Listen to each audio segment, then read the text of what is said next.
Hello, hello, hello. Welcome back. Welcome back. It's Monday. And it has stopped snowing. It has stopped snowing.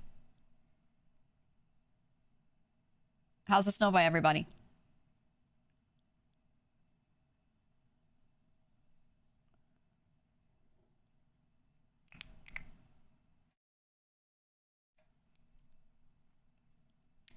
Three feet, 10 inches.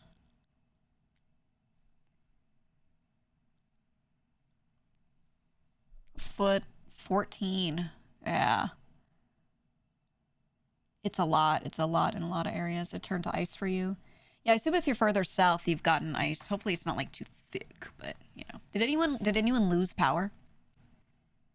I'm blessed, and the New York City infrastructure is like all underground for the most part, so we don't really have exposed lines for everything, so I didn't have any issue. A lot of people say no. That's actually really good. They were expecting like really, really, really, really bad outages, but it looks like nothing. No power loss or pipe freezing. I'm still on high alert for pipe freezing because our infrastructure is usually fine, but you know, when you live in close proximity to other people, sometimes you're on the same lines as some people for certain things. You might do the right thing, someone else doesn't, and you know, it is what it is. Or I don't know if anyone else isn't heating everything the way it should be, or you know, so we'll see. No, no exposed pipes. No exposed pipes. All I've got is a spot to shut off my water main, and that's it. So I don't get to I don't get to do that. And a lot of the piping is, you know, underground and then into the building. And underground it gets what? Very cold, so, you know. I'm still on alert, just kind of watching, just in case. Oh, we got a nice first time chatter. Came from YouTube. It's my first stream. Never really watched streams. Thought I'd give it a try. Since I like watching the VODs back. Heard you say on the Clips channel you like here where we come in and say hi. I'm super hyped for the new YouTube focus stuff. Love Geek Chat. Thank you. Thank you. Thank you. Yeah, I want to do more YouTube focus stuff. Like, I've wanted to for a while, but I needed to put the channel on ice for a little bit on purpose to kind of let like any people that were going to comment dramatically about last year to like die down. And then I've noticed that on like all channels sorry, I'm dying. On all channels, I really don't see people like sad posting about it. Like if they reference it, they reference it and it's a little like ooh, aware, you know. But no one's like lamenting anymore. You know what I mean? And I hate that energy. So I was like, okay, once people are done lamenting, then then I'll deal with it. But yeah. So should be good now. I did not run out of bread and milk. I have everything. I actually stocked up in case I did end up losing power and needed stuff or lost heat or anything, and then I didn't need any of it. So now I'm just like, okay, well, now I'll just eat like this for a while, I guess. I guess so. Also, as you can hear, I'm still sick. I'm still like, you know, I at least don't have a fever today though, so that's good. I don't have a fever, but it's still very congested. I'm not as congested as I was. When was the last time I streamed? Saturday. I'm not as congested as I was Saturday, so that's good. But I'm still, you know, it is what it is. Voice does sound strained. It's not even like strained. It's the congestion sound. You know what I mean? Like I don't know how to describe that, but the sound that happens because everything's like all swollen and blocked up. But I don't have vocal strain right now, which is good, and I haven't been coughing a ton. It's been all upper respiratory and like sneezing here and there.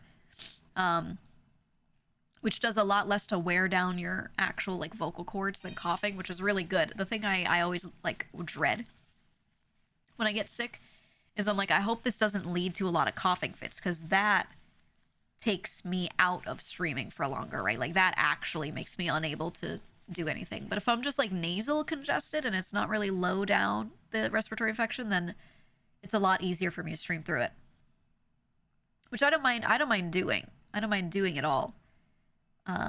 It's the same to me as if people are like, rest, but like, brother, I'm sitting in a chair. I'm sitting in a chair. There's no more resting I could possibly be doing. I sleep longer when I'm sick, so I already got big sleep. If I wanted to put myself down to bed right now, I could not sleep. Like, I've already slept too much, you know? So this is resting, in my opinion. So that's why I like, at least if it's upper respiratory and I'm not coughing, I can just stream through it. It's really like not that big of a deal, which is nice. I'm just glad it didn't turn into lower respiratory. When you start like hacking up a lung, that's when it's like you're gone from streaming for 2 weeks, you know? That's when it's rough. But you're gonna hear that a lot. You're gonna hear my nose. But I don't know what I have. And it's weird because the only time I've like really gone out to anything has been with like family, and none of them are sick. But all the places I've gone outside that I've been at for more than like 2 minutes to just grab like food from a counter and leave, you know, like anywhere where I've actually been there or been in close proximity to people for any appreciable amount of time, it's all with family, but none of them are sick. So I don't know what I got or where I got it. Unless it's something that like they're just resistant to and I'm not. Could be the case because, you know, I used to have a really, like, I had an impenetrable immune system with how much I would go outside all the time for work stuff and be, like, in New York City, which is, you know, crazy. Absolutely crazy with how many little things you get hit with. So people here tend to have, like, really good herd immunity. But now that I stream, and especially when I was like really ill with like all the cancer stuff and I was like incapacitated, I was at home, you know, I really didn't go out during that time. So I think my immune system just got knocked back super hard.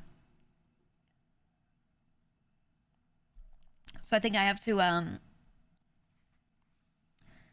go to children's playgrounds and stare cryptically. I need to stand there and stare. Not for weird reasons, but because I need them to cough on me. Everyone knows that children are the best spreaders of all sorts of disease because they do the iPad baby cough. So I know what I must do. You know, wish me luck, dude. It's for my own immunity, okay? Now, every time I see family and I hang out with any of their kids, dude, they give me some crazy bullshit. I like get like nuclear radiation from them, and I'm like, how do you even have this? Like, what? They're like, little Timmy Eskel coughed on me and my toe fell off. And I'm like, yeah, you guys are fucking disgusting. It's crazy. Godspeed to anyone working in schools, man. Godspeed. Babies always make you sick and you're like, how you don't go anywhere? It's because even if there's a little something in them, they don't have the immune system to fully fight it off. So it propagates in them. There's a lot of it. And then the way they breathe, they like mouth breathe and they cough and sneeze and they go, and they're very spitty. They are made to spread disease. They're made to do it. So you will always catch it from them because they're literally like a humidifier just spitting out air at you, you know? And then you end up getting that viral load. Because there might be people who are super sick, but you don't get sick from them because they're not doing anything to really, like, introduce that bacteria to you. But babies do literally everything they can to get every bit of everything in their body into your goddamn mouth. You know? So, you're just, like, You're gonna get got. You're gonna get got.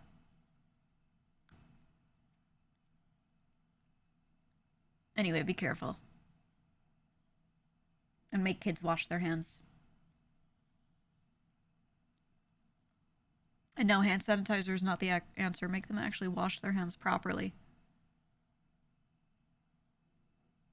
So I will mention, hand sanitizer can kill things, but you still get dead versions of things spreading everywhere, which your body still has to handle if introduced to it. Your body still has to detect and remove, which keeps your immune system a little bogged down, a little busy.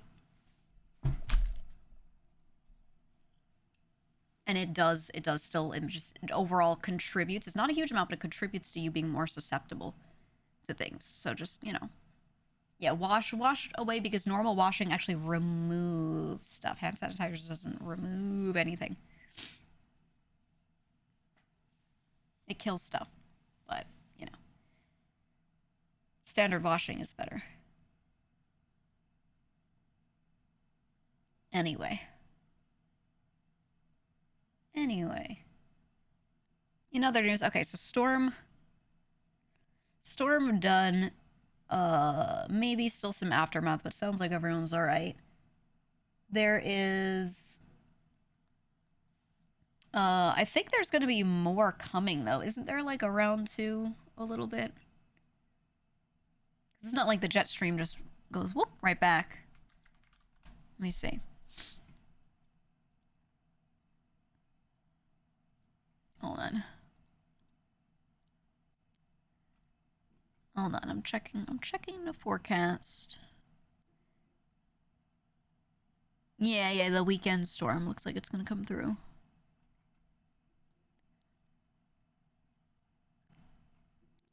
Yeah. Thought I'll slurp down to the Atlantic.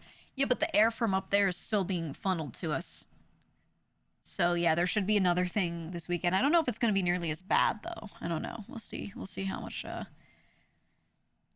they talk about it, but it does look like we're going to get a little more, so just be aware. We're not in the clear.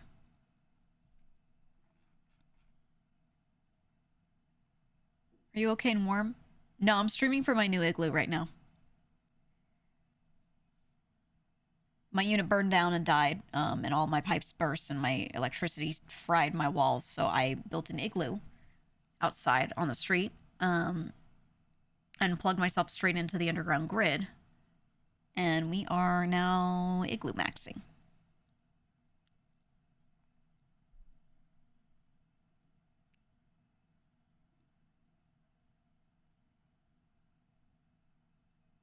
Not funny, man. Freer in Season 2? Storm named Fern at the same time. Might be around for the whole season, brothers donk sad. Do you think the person who named the storm was a Freerun fan? I wonder.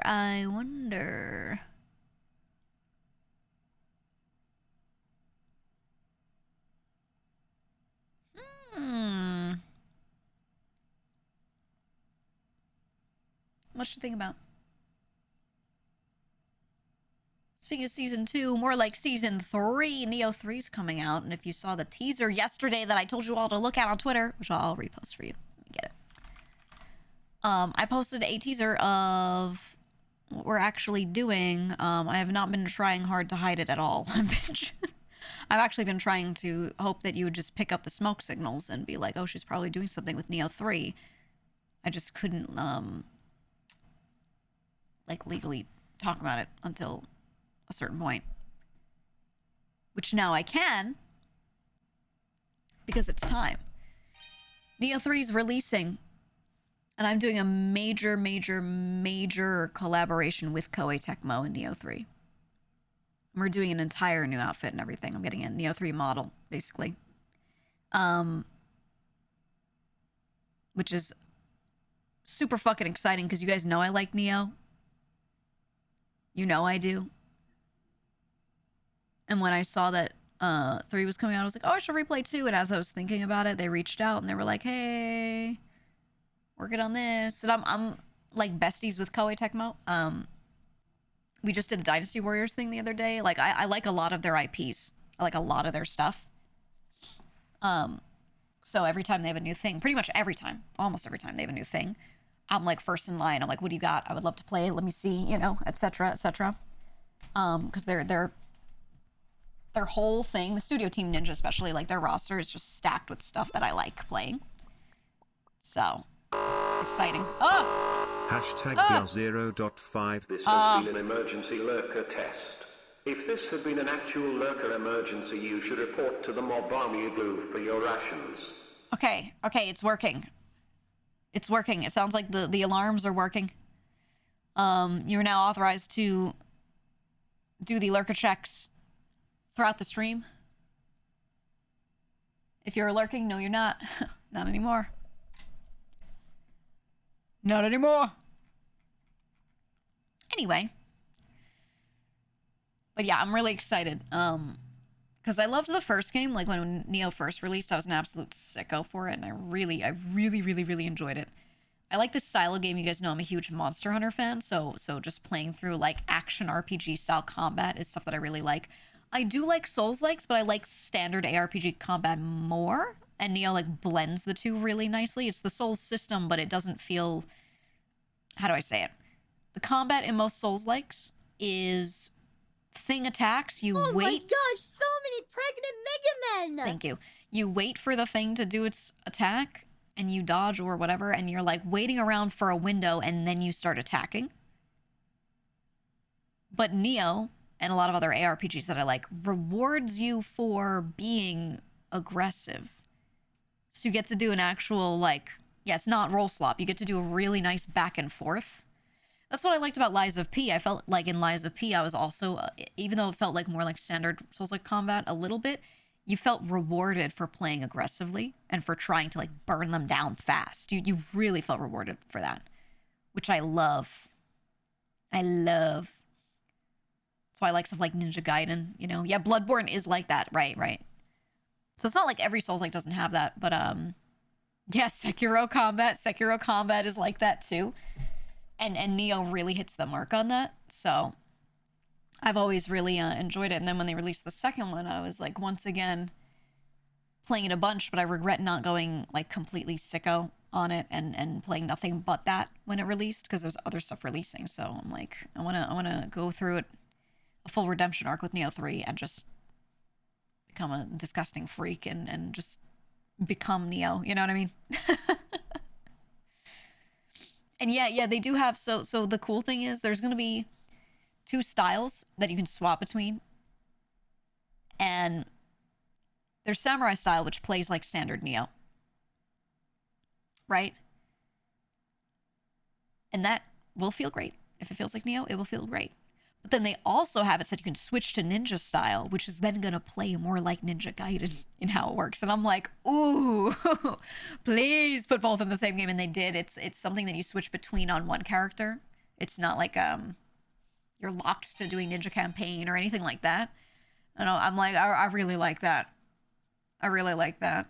They're just giving me more, you know? Neo also just gives you more buttons to press, which I enjoy. I get kind of bored of only pressing X or Y to attack, you know? Or like only right trigger, left trigger. They have a lot more buttons to press, which I'm thankful for. So, I'm excited, man. And then there's also, it's going to be the first one that's a little more open world. Elden Ring-y. And they're going to have full co-op. It's releasing with full co-op through everything. Literally everything. So, that means I can have friends drop in and out and stuff, which is really great. So it becomes a good collab game too. And that's what I'm, yeah, wide linear. Yeah. So that's why I say a little more open world. It's not going to be full open world, which I prefer. I still think things should have some amount of linear progression to them. I'm not a fan of 100% open world with a lot of things, but they do have it. Yeah, like there's an open zone and then there's still some linear progression to it, which I think is nice because when it doesn't have that, I genuinely start to feel lost. So they still have like some guiding lines through. But I'm excited. I'm excited being able to just drag friends into it, man. Do you have a favorite character design from the Neo series? I'm a sucker for the Dark Lord Nobunaga Oda design. Honestly, I really, really, really love a lot of the boss designs. Any of the boss monsters that look like a humanoid character, I think they do an insane job. Like a crazy good job with that. Like any of the yokai that are more humanoid and then go like crazy boss mode, they have like a phase 2 kind of thing. I feel like they do a good job with that. He said, does any other VTuber do these kinds of debuts? Working with devs seems pretty cool and unique to do. It happens here and there, but I'll be honest, I'm the one who gets the most. It happens here and there, but I won't delve too into it, but there's a lot of things that you basically need to be and qualify for. You need to be a specific way in many categories for them to work with you like that, and I hit all those boxes. It's hard for other people to do this sort of thing sometimes for various reasons. There's a lot of different reasons, but imagine there's like 10 checkboxes on a list and you have to hit all of them. It can't be a no for any of those boxes. I hit yes for all of those. And a lot of people maybe are a no for some of those things, which makes them ineligible, or like most publishers won't do this type of deep collaboration. It's a little tough. Family unfriendly check. That's one of them. Yeah, one of them. One of them is simply if you're family unfriendly, they won't want to. Depends on the publisher too, though, or the devs. But yeah, I did one previously with Monster Hunter. Outfit I was wearing the other day, the one with the short hair. That was straight up GEEGA X Monster Hunter working together on a collaboration, and then they approved me to make an outfit inspired by any monster, and they gave me full control over what I wanted to do. And I said, yeah, you know what? I'm going to take your flagship monster. I'm going to take Arkveld, and I'm going to do an outfit that looks like I killed Arkveld and wore his skin. And that's what we did. I said, can I get permission to make the outfit me having killed Arkveld? And they said, absolutely. And they were very helpful in getting me like what I needed to be able to see Arkveld before the game's full release to be able to base the outfit off of him. But yeah. It was nice. It was nice. I wish I had more time because I would have cooked harder on that outfit. I really liked how it came out actually though. But I would have cooked harder in that I would have probably added like more toggles and more things, maybe added an entire weapon to the outfit. Like there was a lot of stuff that I really wanted to do but couldn't within the time frame. So we kept it a little simpler. That's the hard part with these outfit collaborations too, is they don't always give you much time, which actually makes it really totally impossible for some people. Because they'll be like, yeah, let's do an entire outfit. You have a month and a half. Most people, if they go to their artists, the people that do their rigs, whatever, and say, let's do this, it's going to be a no. It's going to be a no. Or they're going to be like, yeah, let's do it, but it's going to cost you $5 billion more, and then they're going to lose money doing the sponsorship. You know what I mean? So, yeah, doing this type of work is I have a lot of different things that make me uniquely able to do this more often than others, for sure. For sure. Have you managed to do this more this time with Neo with more time, or because you know what to do? A little bit of both. A little bit of both. I did have a little more time on this one, which was nice. Not a ton, but enough. They also gave me like unfettered access to every visual reference that I could ever need to be able to properly base this off of the game. And like that is amazing, because a lot of studios would never, especially ones from Japan, a lot of them would never let you see that stuff until like game release, or it just might not ever see the light of day. Even if you're NDA, they still won't, you know? But Koei Tecmo is like very trusting of me. We have a really, really, really good relationship on that kind of stuff. So, yeah, they gave me so much access to a lot of visual references and things that really let us like do a lot with this outfit. So I'm happy. I'm very happy with it. I also, this one's so normally, the person who does my outfits, the art for them is Jenny Hero. So Zan is my main artist, and she did my base. She made me, right? And she drew my Inquisitor outfit. And she's super busy, so I have another artist, Jenny, who does like the follow-up outfits most of the time. And the hair and everything. And he is a really good designer, but I have not had an outfit designed by him yet. Because it was always just already designed by someone else. So he just did the artwork for it. This time I went to him and I was like, hey, you know I love your work and I love working with you. Do you want to work on this one? You know, because like he and I are already NDA'd together. It's, hey, we have a quick timeline. Like, let's get this going. And he, oh my God, he spat out some of the craziest concepts, like really, really, really amazing concepts in like a week. Bro's like a fax machine, just stuff coming out, you know, crazy. And so, you know, I picked one direction to go in, but I'll ask him if I could show you maybe some of the other stuff we were working on. But also some of them I kind of want to like keep in case I want to rework them for other things later. You know what I mean? But, yeah. Yeah. So, Jenny did the outfit and everything this time, both design and the art for it. And I'm really excited because he likes drawing like all sorts of different materials. So you can draw hair, you can draw fabric, and that can look good, whatever. But when something has like a leather texture, like he drew the art for my Templar outfit, and you look at the bottom and they're like the flaps, right? And they're like those big sheets of leather. When you zoom in, they look like leather. Like the way he draws textures is so beautifully correct. You know what I mean? So having him design something and then know exactly how to draw it because he designed it is like, I think on this model I see I see the vision, you know what I mean? I'm like, wow, this is what it means to have the designer also do the art. He's insanely good with it. So I think he could draw the crunchy peanut butter texture. I think he could. That's what I'm saying. So you know, he's just crazy with it. Just absolutely crazy with it. And I'm really excited this time to have a thing fully designed by him too. So, yeah.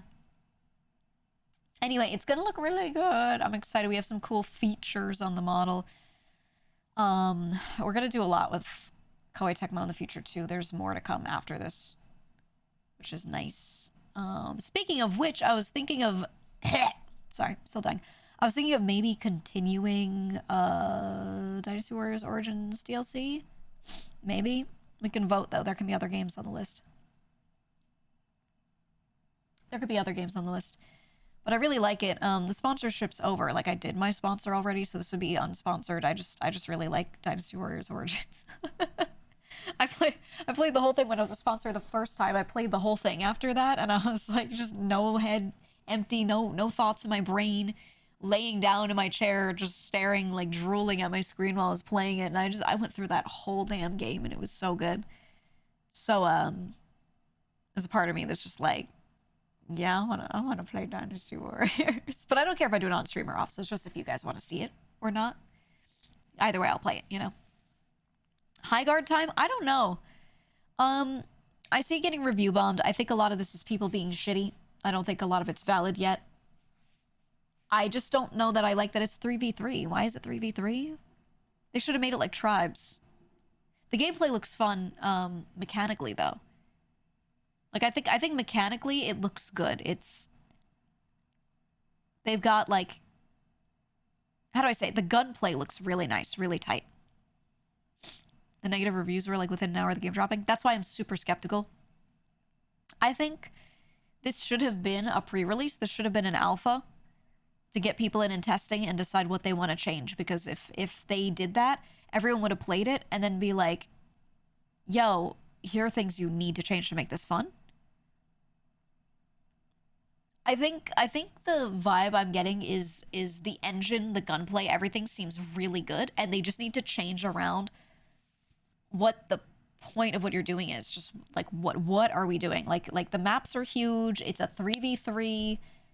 It's a lot of stuff just kind of thrown in.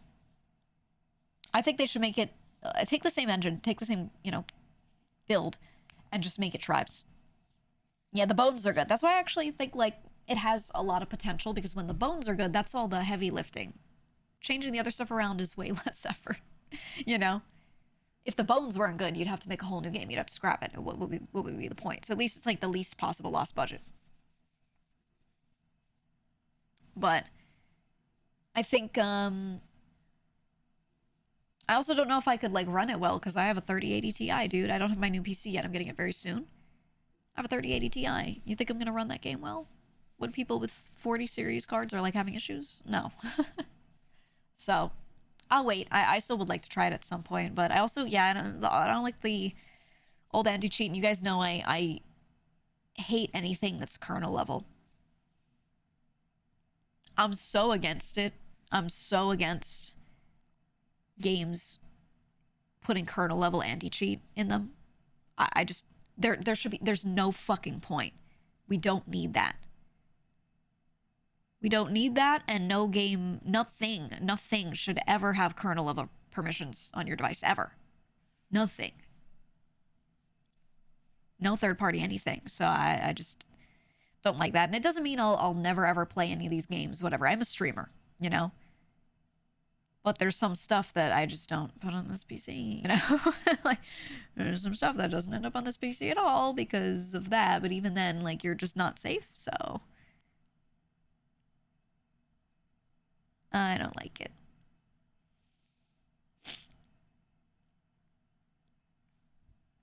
Anyway. Maybe at some point it'll get fixed. Who knows? Kernel anti-cheat's a blight and exists purely because it's cheaper to just run a little hash checker versus doing some actual heuristics. I know, that's the thing, is it's not the only solution. It's not the only solution, it's just the easiest.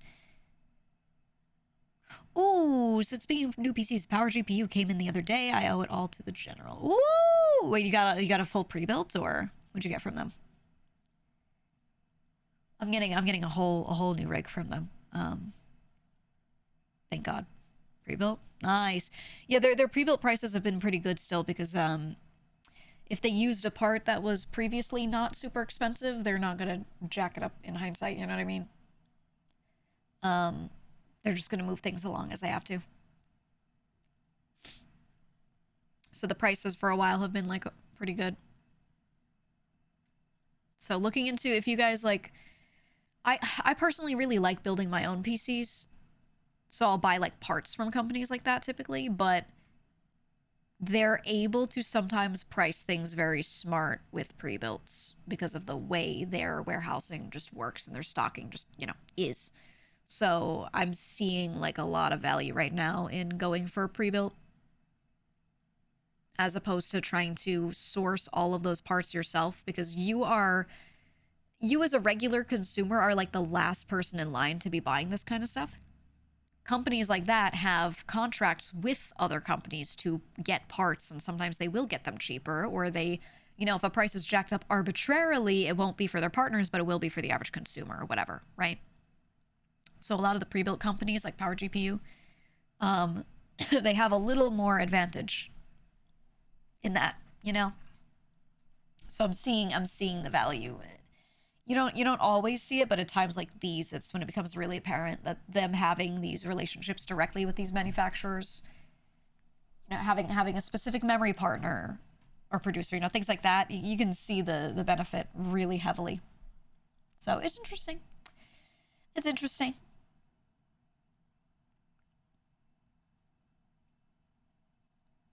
Anyway. What else? What's new? What's new? What's in the news? Not world topics, you know what I mean. What's in the news? So we have what? High Guard, I'm not going to play it today. I'm going to wait on it because I think it just setup looks stupid. Neo 3 we know about. What else we got? Storm over round 2 this weekend. Nice. Still sick. Thank you. Perfect. Thank you so much. And I'm, like, leaning back. I added extra lean. You see this? I always had myself tuned so that if I, like, sludged in my chair, you wouldn't really see it, but I added it so you just can now. So if you see me like this, I'm just going full sludge mode. I had it back in because I was like, I think it makes a lot of things a little more unmoving. Like I actually am moving, but you don't see it kind of thing. So, yeah. New Hytale stuff. Is there new Hytale stuff? I really like Hytale. There just wasn't a lot in it. So I got, I wouldn't say I got tired of it quickly. I stopped playing it well before I was like tired of it. And then someone pointed out, they were like, oh, you know, the server's still going strong. And people are like, playing a lot. And I was like, oh. Because when I was on there, there was like 5 people, you know what I mean?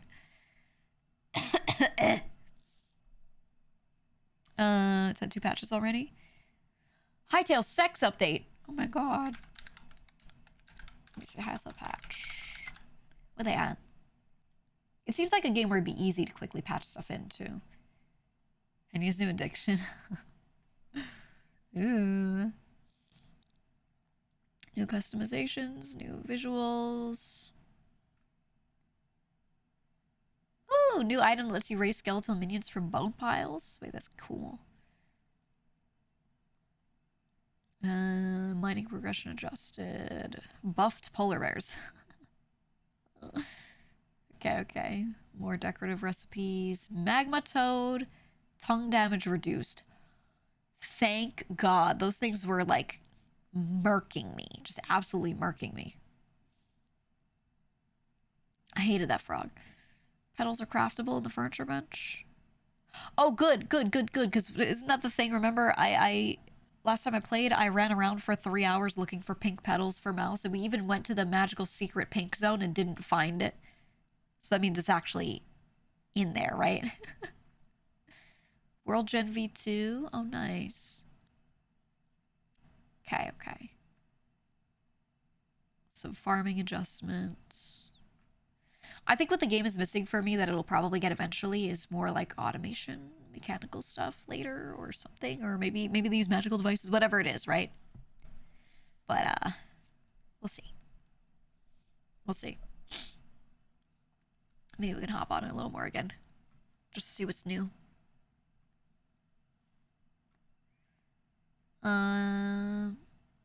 So there's a preview of the new Pokemon theme park, and the reaction's very mid. Hold on. News topic. Let me see. Pokemon theme park. Oh yeah, Poke Park Kanto opens on February 5th.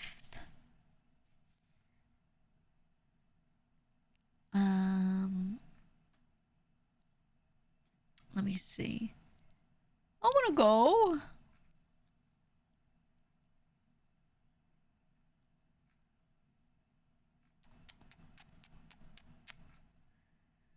I'm not seeing. Okay, they don't really have pictures. They just have diagrams showing what will be there, because I guess they don't want to show it yet, right?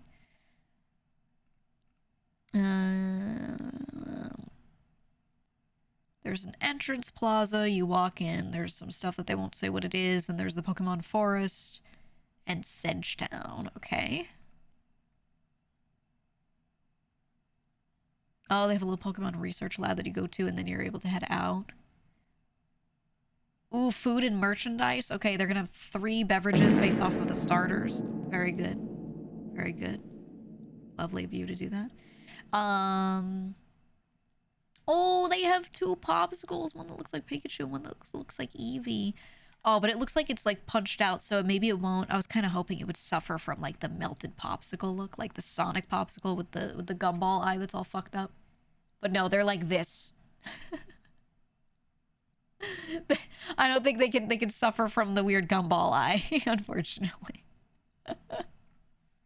They're so cute though. They're still cute.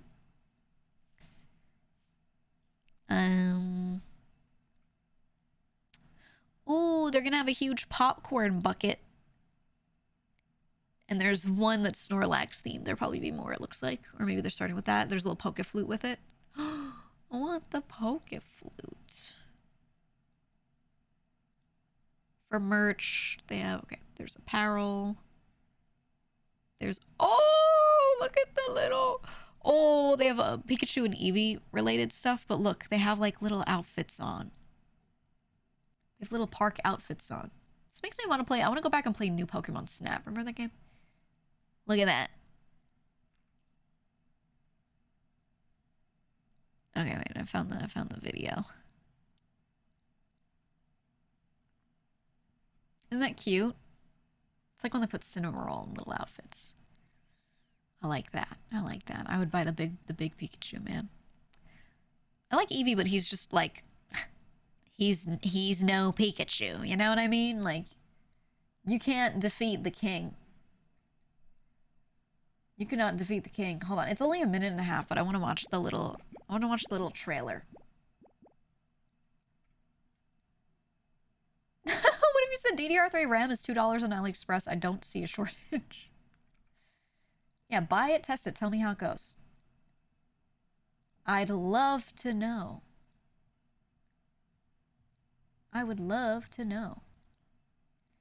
Hold on, browser, capture Pokepark Kanto trailer. Why is it this size? Oh, it's just moved. Okay, okay. You said the reactions to this were mid. Let's see.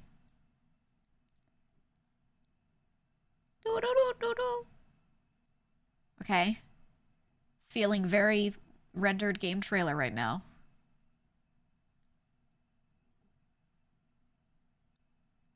Is this real life? Okay.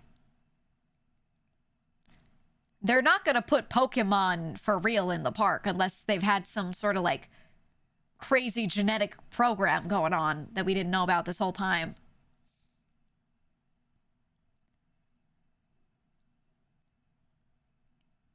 They're real? Well...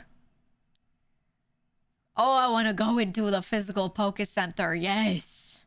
Let me in. They got little like stalls and stuff. This is fitting the diagram that I saw before. So I think like layout wise the render is correct here. Greninja's gonna be in the park. Can I fight people though? Oh my god, please have a show where I watch people in giant Pikachu suits do idle music.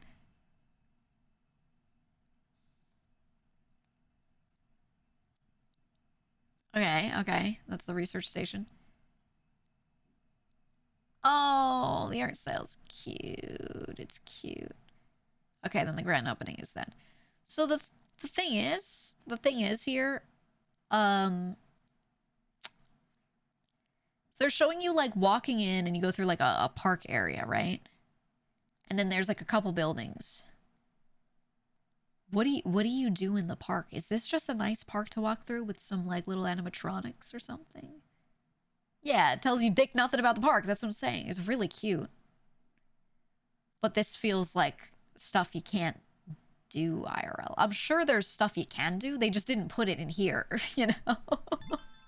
They just didn't put it in here. Jurassic Park taught us that this is a bad idea. Well, that's what I'm saying. That's what I'm saying. So what if you go there and you actually see a Pikachu? Like I think if Japan's gonna dump money into anything, they should try to create an actual Pikachu. Like there's nothing else that they should do. This is the biggest IP in the world. Pokemon is just volume of sales and sales dollars. It is the biggest IP in the world. We should be making a real Pikachu.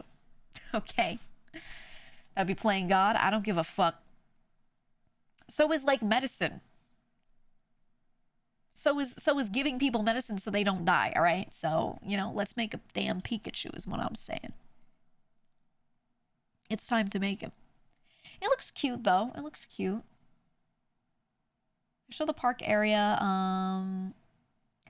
You know what I think would be cute, which I don't think they're gonna do? I think it'd be cool if this was, like, a real normal park with a lot of wildlife in it, and then they have signs around and you treat them like Pokemon, but they're just animals. And maybe they have some protected species and stuff. A little zoo-like, but, you know, I think that could be cool. And then they show animated girls going around the park together. And they're like, look, I'm posing on the thing. You know, everyone's going to photo op everywhere, so that's fine. And then this is where it looks like actual park stuff happens. Right, so you've got like the little mart, and they had these little stalls that were in the back here, like this walkway back here. There were stalls here, and this is what I saw in the like the map of the park that they showed in the article. It was like they did show these, so I guess it's just gonna be like merchandise and food and stuff. So what they retweet park images? Yes. Yes. Let me see. Because that's what I want. Cute. Okay, hold on. Let me open this. See what this is about. Ooh.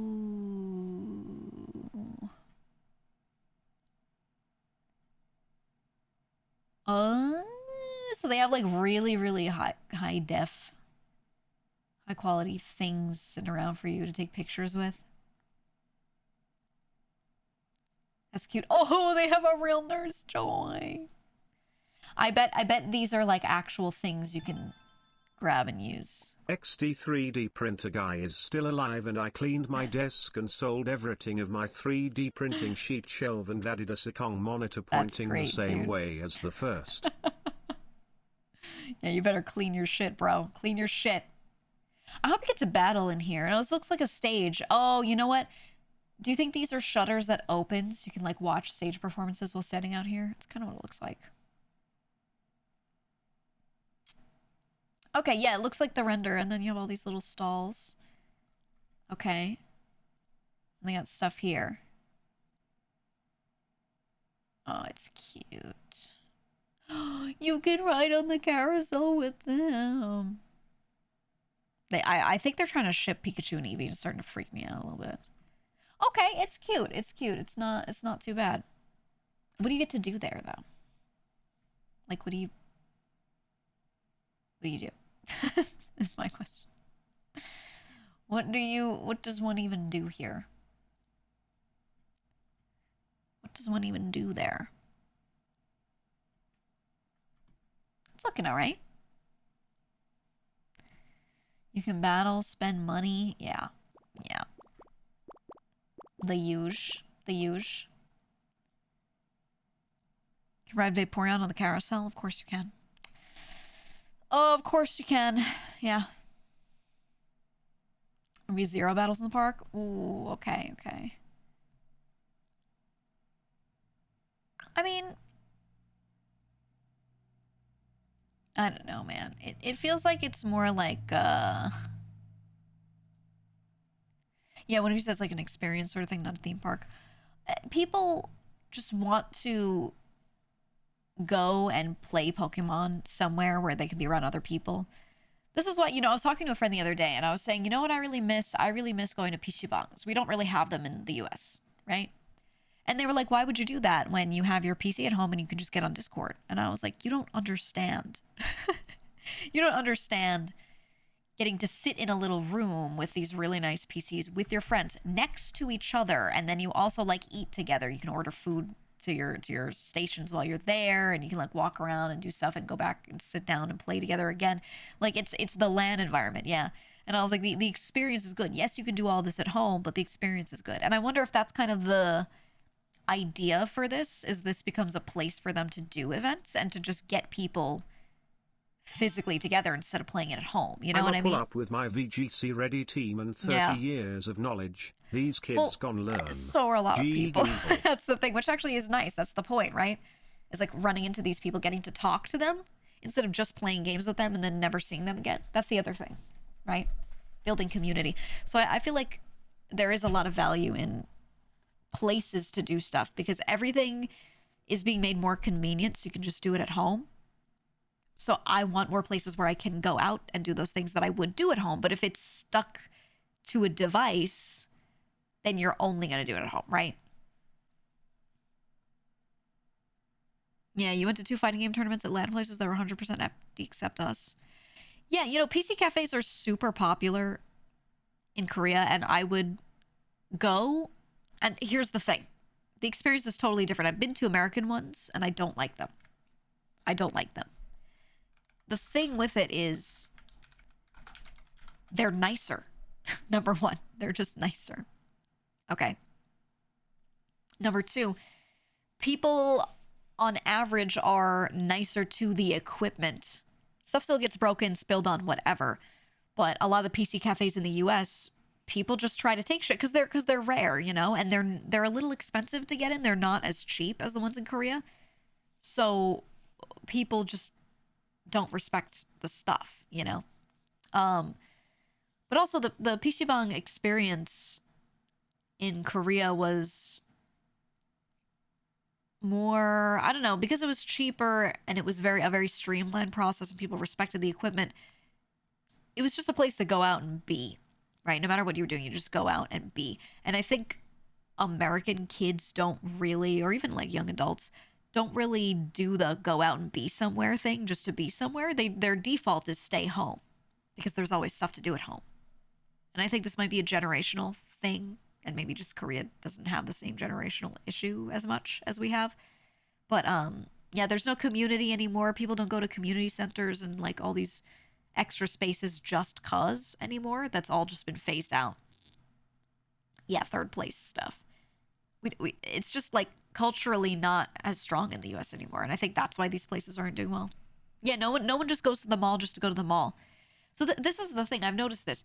Whenever I want to do something with friends, they go, do you want to do X thing? Let's do this. And they try to like book something or set something up. And I'm like, why can't we just meet up somewhere and just go somewhere? Like, no real plan. Right? Like, what? And it's just because people, like, they're, number one, a lot of stuff that used to do like that is just gone. Number two, people are just not used to it anymore culturally, you know? So it's interesting. It's very, very interesting. So I don't know. I would like to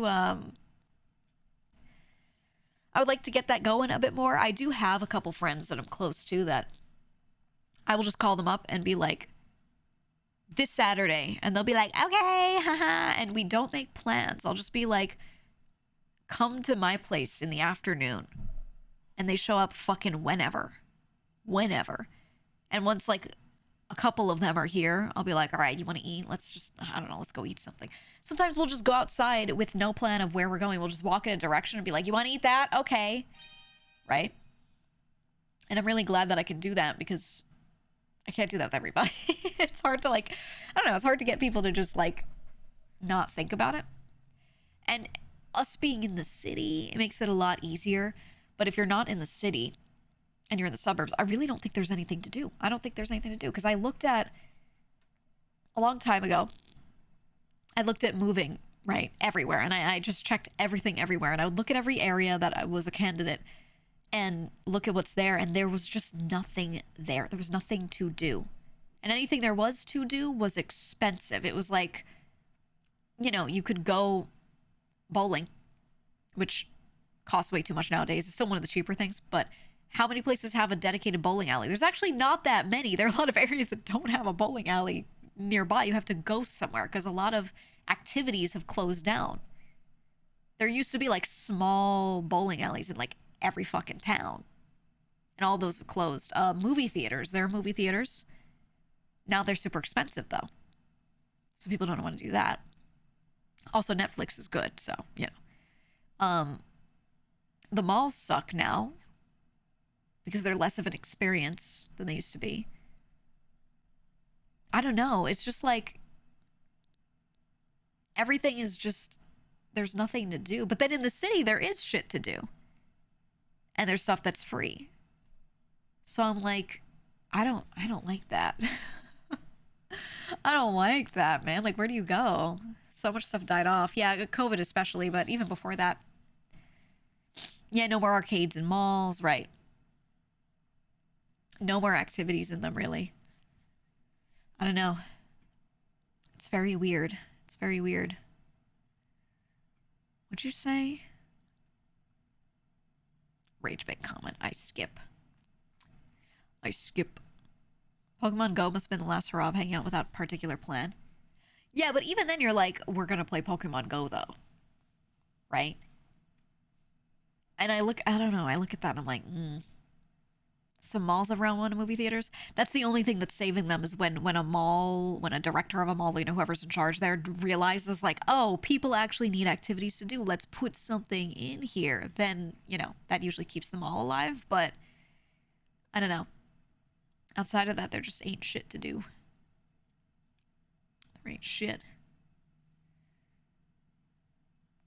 People have been trying to kill people going out public servers for like decades. I don't think anyone's trying. The bowling alley in my town is still like $20 to play 10 rounds, but it's been open for 60 to 70 years before my dad was born. A lot of the original equipment too. Yeah, anything that's newer can't really do that.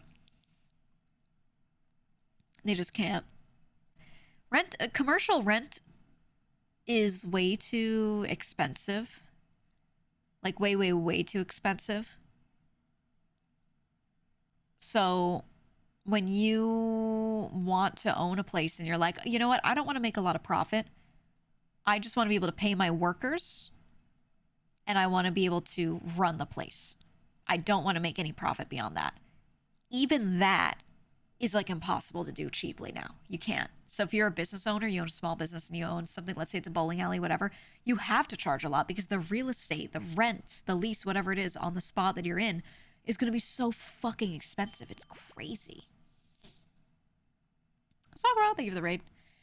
Imagine having a 5K a month lease on a damn mini golf course. Dude, it's so bad. There are a lot of areas where pretty much everywhere suburban now, the dollar per square foot per month, first of all, it's always over 15. And it's often like over 25 in a lot of areas. And in areas where it makes no sense. No sense. There was one spot, I have a friend who wants to open a cafe. And I've helped her look around at all these areas. And there are these tiny storefronts that are in awful locations, not even that good, that are like $25 a square foot. That's per month. So if you need something that's big enough to have the cafe in it, has all the equipment in the back, whatever, and it's in an okay enough spot that a cafe makes sense, the amount that you have to pay to just be there, you're not going to make that much from like most businesses. So like, why even... You know, and then yeah, when you find something that is an okay price, the foot traffic is not anything substantial at all, so you can't run something like a cafe in it, right? Most businesses even.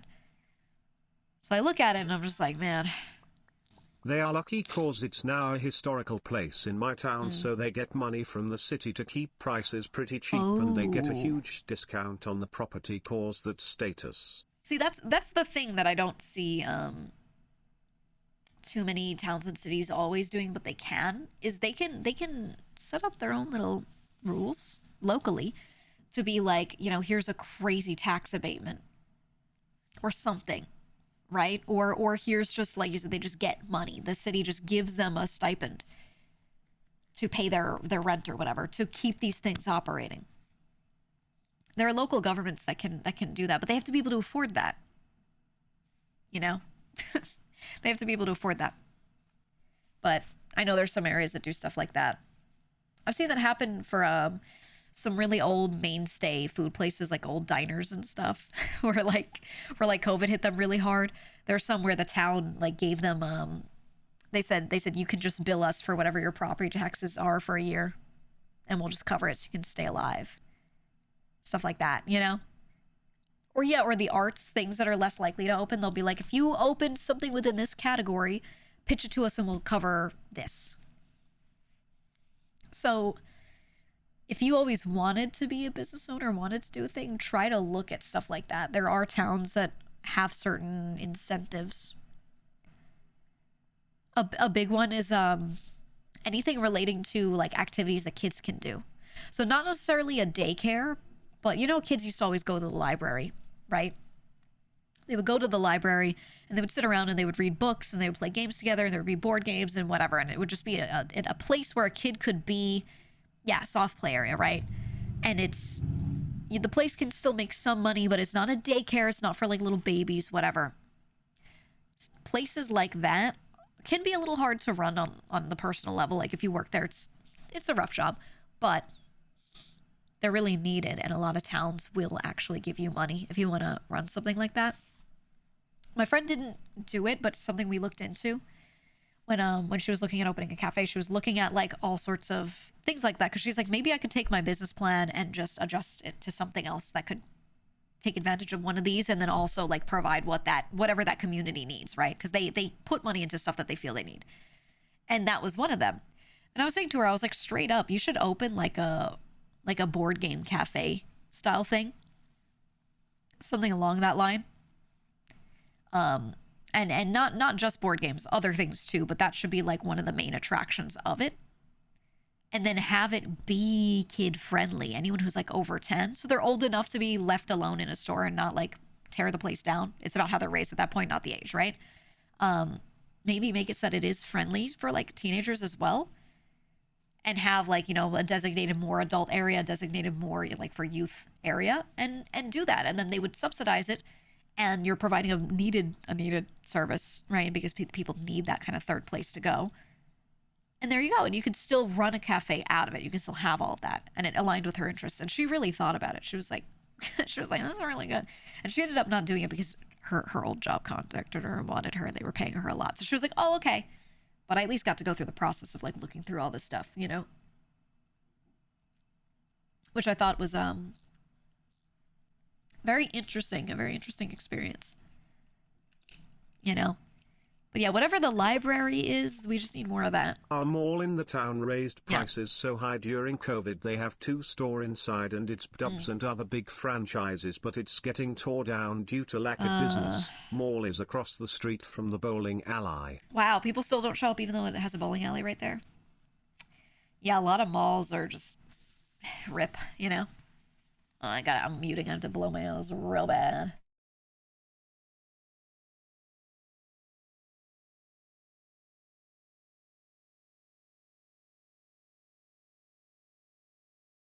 Whew! Glad you didn't hear that one. There you go. But yeah, a lot of malls, you know, you know what I want to see? You know what I want to see? Personally, I would love to see, sorry, my face is like tweaking. It's me with the tissue. I would like to see a lot of those places be turned into living. I want them to be turned into living spaces. Now, something that I had a long time ago in another country was, or a lot of friends had really, a lot of buildings where you have like something that's kind of like a mall, maybe not full mall size, maybe about half the size, but something that's structured like a mall with a food court and with shops and things in the bottom. And then up top, living towers. So different towers, like these mega buildings. And sometimes they were just connected. They weren't all next to each other. And sometimes they weren't even towers. Sometimes the structure of them looked exactly like malls. And as I was looking at it, I was like, honestly, this could be really doable. It would take a lot of work on the buildings because you have to bring them up to code. People need to be able to live in them, etc. But this is possible. This is possible. Asian mixed-use high-rise apartments. Yep. And the way they were specifically done in being mixed-use wasn't like... So in the US, when they do stuff like that, they tend to do like a 5-story building, 10-story building, and then they just have shops around the bottom facing the outside, right? And that's it.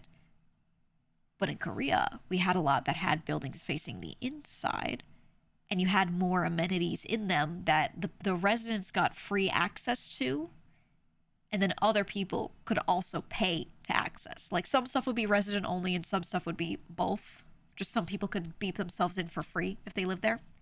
And it was really good, and it made it so that a lot of the businesses in the bottom got really, really, really good business from the people that lived above.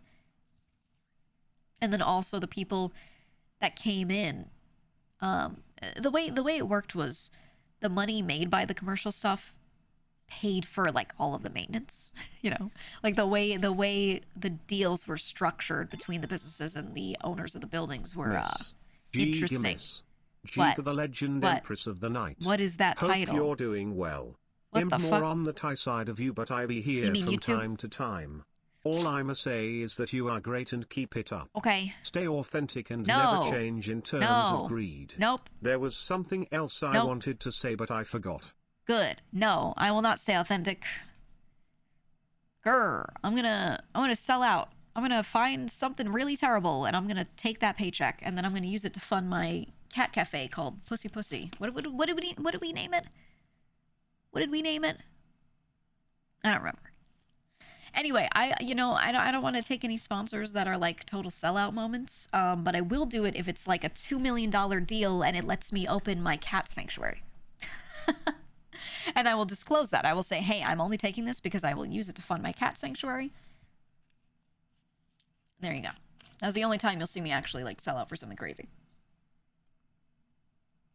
And even then, something crazy is probably not something that crazy, but you know what I mean. If you ever see me take a like an insane sponsor, just know, I mean, you're like, I just never thought she would touch this shit with a 10-foot pole. Just know they probably paid me more $1 billion, and it's finally time for me to, you know, start the cat sanctuary.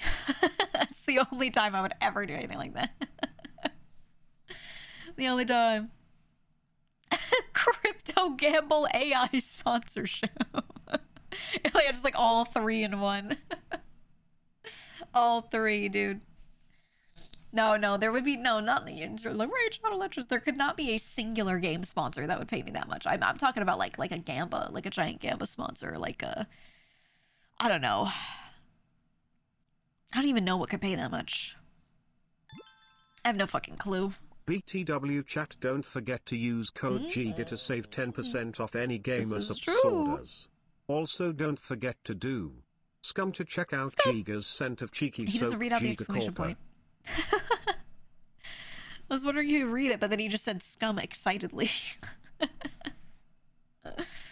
Oh man. Can't wait for this slot stream, dude. Yeah, if you ever see me do a sponsor like that, first of all, I think there's a 99.9% chance I would never anyway. But if you ever see me do something like that, I guarantee you it's because it gave me enough money for a short amount of time to fund my cat sanctuary, and I'm just looking at the greater good at that point. If anyone's gonna take money from those people, it should be someone who's gonna use it for aminals. You know what I mean? But I highly doubt any of those will ever try to sponsor me, because I think I give off a scent. I think they can tell that I don't want to do that shit. I don't even get approached by them anymore. They don't email me, those types of sponsors. I do get a lot of gacha sponsor offers though, but that's not like the same thing. But I get a lot of gacha sponsor offers, and I don't really take them. I think the only one I took was Honkai because I liked the gameplay. I don't know. I'll do it if I think the gameplay is good, because the gameplay's been getting better. I'm not 100% against gacha. I'm just against people pretending that it's not. It's totally not, forcing them to feel like they need to spend money. You know? Wow.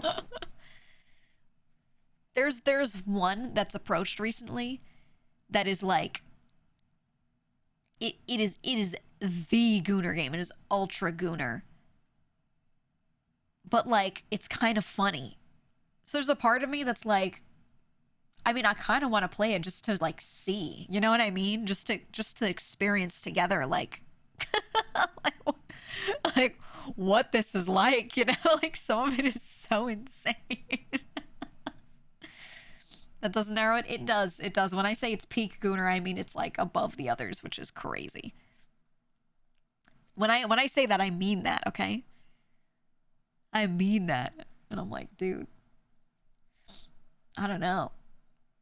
Because some of it's like, so it's crazy. Is it TOS? No, if it's TOS, you can't play it on stream. What? What? No, but there's a lot of gacha offers that I get. And some of them look good. Like, some of them, the vibes of the art, because here's let's be realistic. Here's what gacha has done to contribute to the world. The character design and the art community around it, everything's been so boosted up. Okay, artists have been fed for centuries. The character designs go crazy. It's like a playground for people that like that kind of stuff. So some of them I'm interested in looking at just because I'm like, I just like character design. I just want to look at it, you know? And usually sponsors, they're like, play this for 2 hours. And I'm like, well, all right, you know? So some I look at. Others, I don't know. If the gameplay looks like it's not even a little fun, then I'm like, meh. But we'll see. We'll see. I saw one of your designs in one of the gacha games. There have been several characters in several gacha games that people have sent me and been like, is this you? And I'm like, nope. Might as well be, though. I've seen it several times. Triple Z. Yeah, Triple Z's art is cool. I like I think gacha games are like a really, really cool place for designers to express the concepts they want to express, right? Even just doing interesting things like the menus and how you display the characters like they do in Triple Z, stuff like that. It's just a design playground is how I see a lot of it. That's really it, because it's all about the characters. It's less about the other aspects of the game. So that's exactly what they focus on. And in a lot of other games, you go into the menus and they're not trying to make like the menus cool. They're not trying to make you focus on the looking at the characters so much because they're, trying to focus on gameplay itself.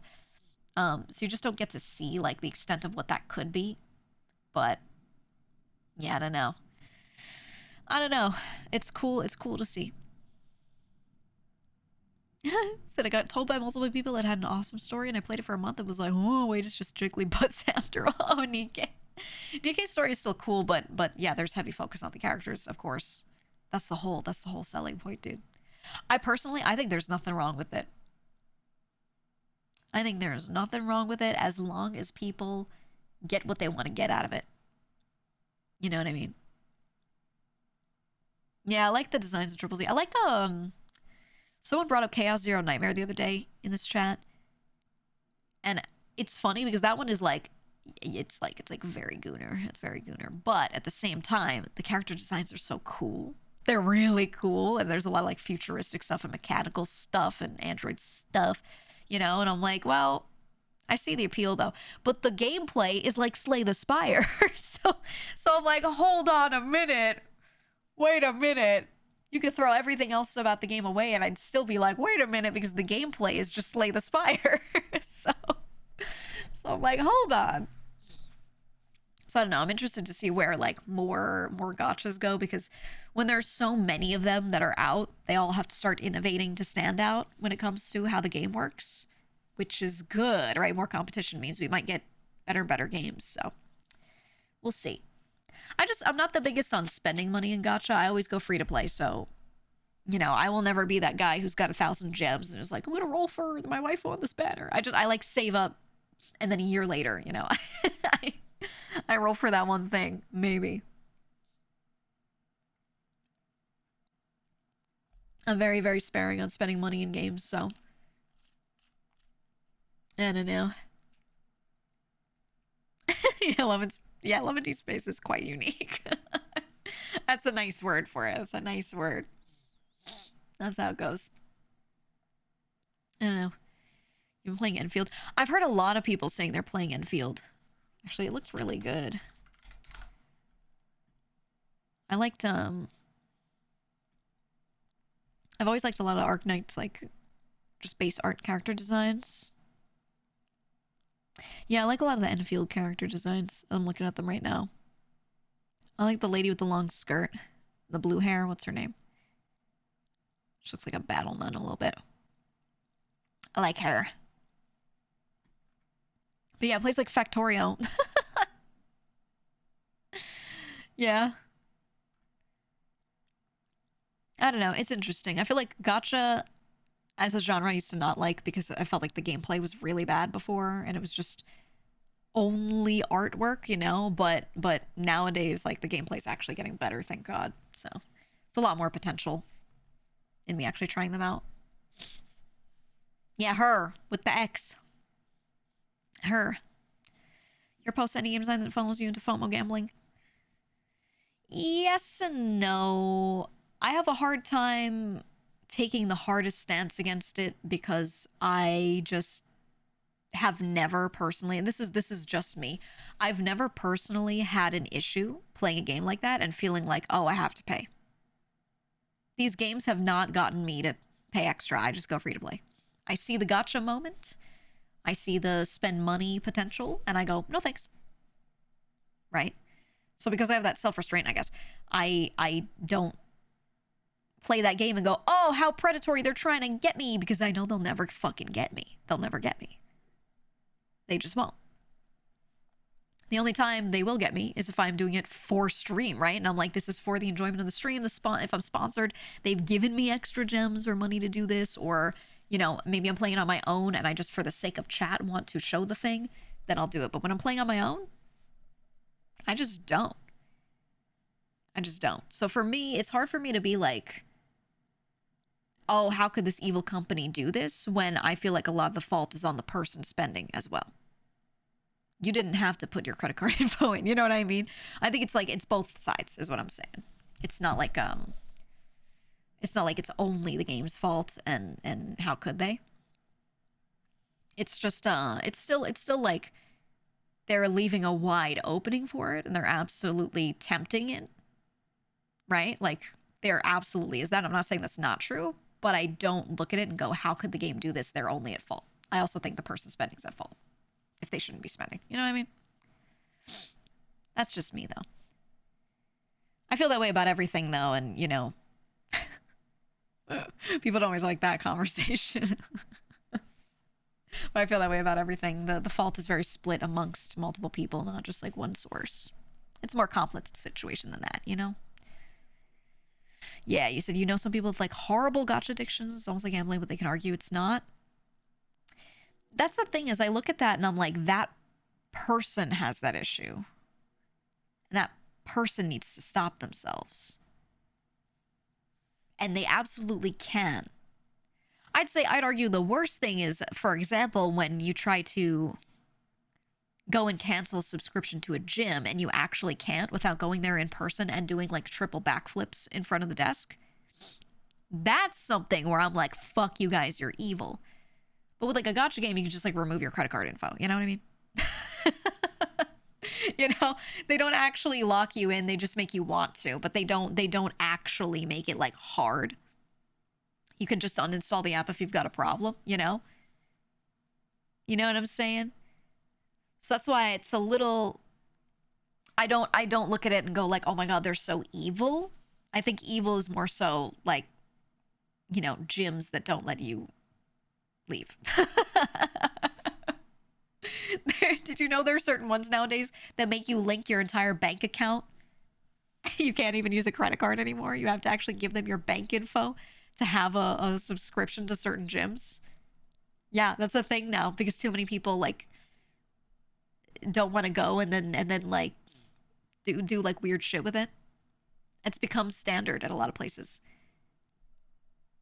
So it's hard for me to look at a game that just makes you want to spend but doesn't force your hand and be like, oh, they're so evil, when I've seen real world examples of a lot of other stuff that is straight up like crazy. You know what I mean? I think you just gotta know yourself and know your tendencies and be careful. You know what I mean? Just be careful with games that you play. For sure.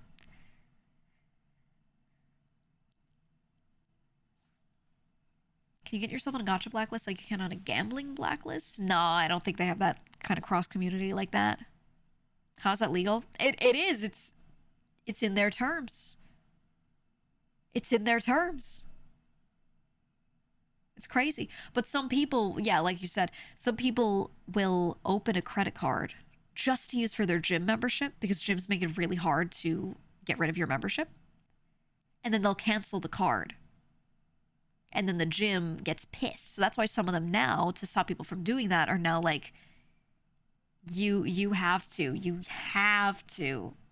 use your bank. That's crazy. That's crazy and evil. You should be able to unsubscribe from anything at any point in time, you know? Nutty.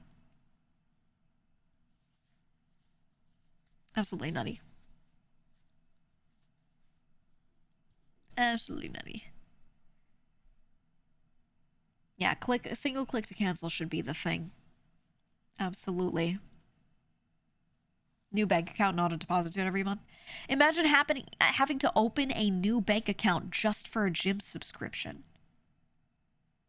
That's, you know what I mean? Like that's where I'm like, okay, this shit is evil. You can complain all you want that a gacha game is like, don't leave. Here's your favorite girl crying on the screen because you're trying to uninstall. Don't leave. And I can look at that and be like, oh, they're trying to get me to spend money or something. But that's still, you still can just get rid of it. You can just get rid of it. You press a couple buttons and it's gone. The gym membership, though, You try to cancel it and they're like, you have to tightrope walk across a tightrope that is 1,000 feet in the air and not fall. And maybe we will consider it. You know, like it's insane. And it's so evil. You know? Because one is pulling at emotion a little bit, which is whatever. Everything does. All marketing does. We're used to this. The other, the gym example, is straight up like trying to legally like lock you in so you can't not spend money. That shit is insane. Insane.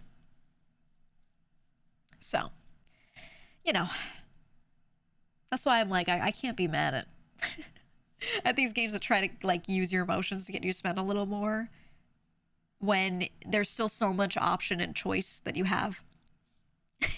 You know? I don't know, man. One is just shitty and one is like actually evil. No, I mean, you've seen gyms use debt collectors that go after people that cancel cards. They're very serious about it. They're very serious about it. It's crazy. Absolutely crazy. You lied to say you were moving out of town to cancel your gym membership. It's like the only way at this point. Because you'll be like, I want to cancel. And they'll be like, but there's a gym near you. You can't. And you're like, what? What? You could be like with Gold's Gym. And then you're like, I want to go to, I don't know, Planet Fitness. And they'll be like, but there's a Gold's Gym right near you. And you go, no, I fuck you guys. No, I want to go. And they'll be like, but there's one near you, so. Like, they just keep repeating it. They keep repeating all of it. Yeah, sorry, I'm moving to Guam. I'm moving on base, my bad. It's crazy. Anyway, just get some free weights. Just get some free weights. Okay? Do some calisthenics. And you'll be alright. You'll be alright. Just, I don't know, go for some walks. I think the only thing that I really want from a gym is a squat rack. But, like, everything else you could just do with free weights. A squat rack and a rowing machine will do, like, 90% of what you need, if I'm being real with you. You really don't need all the other shit that a place offers you unless you're, like, really specifically doing certain types of bodybuilding, right? And you're like, oh, I want to get just bigger in this spot. Even then, free weights can do so much for you with that. Or a lot of at-home equipment, so, you know. I've been trying to learn to not go to a gym as much and just do shit at home because it's just, you know, it's crazy.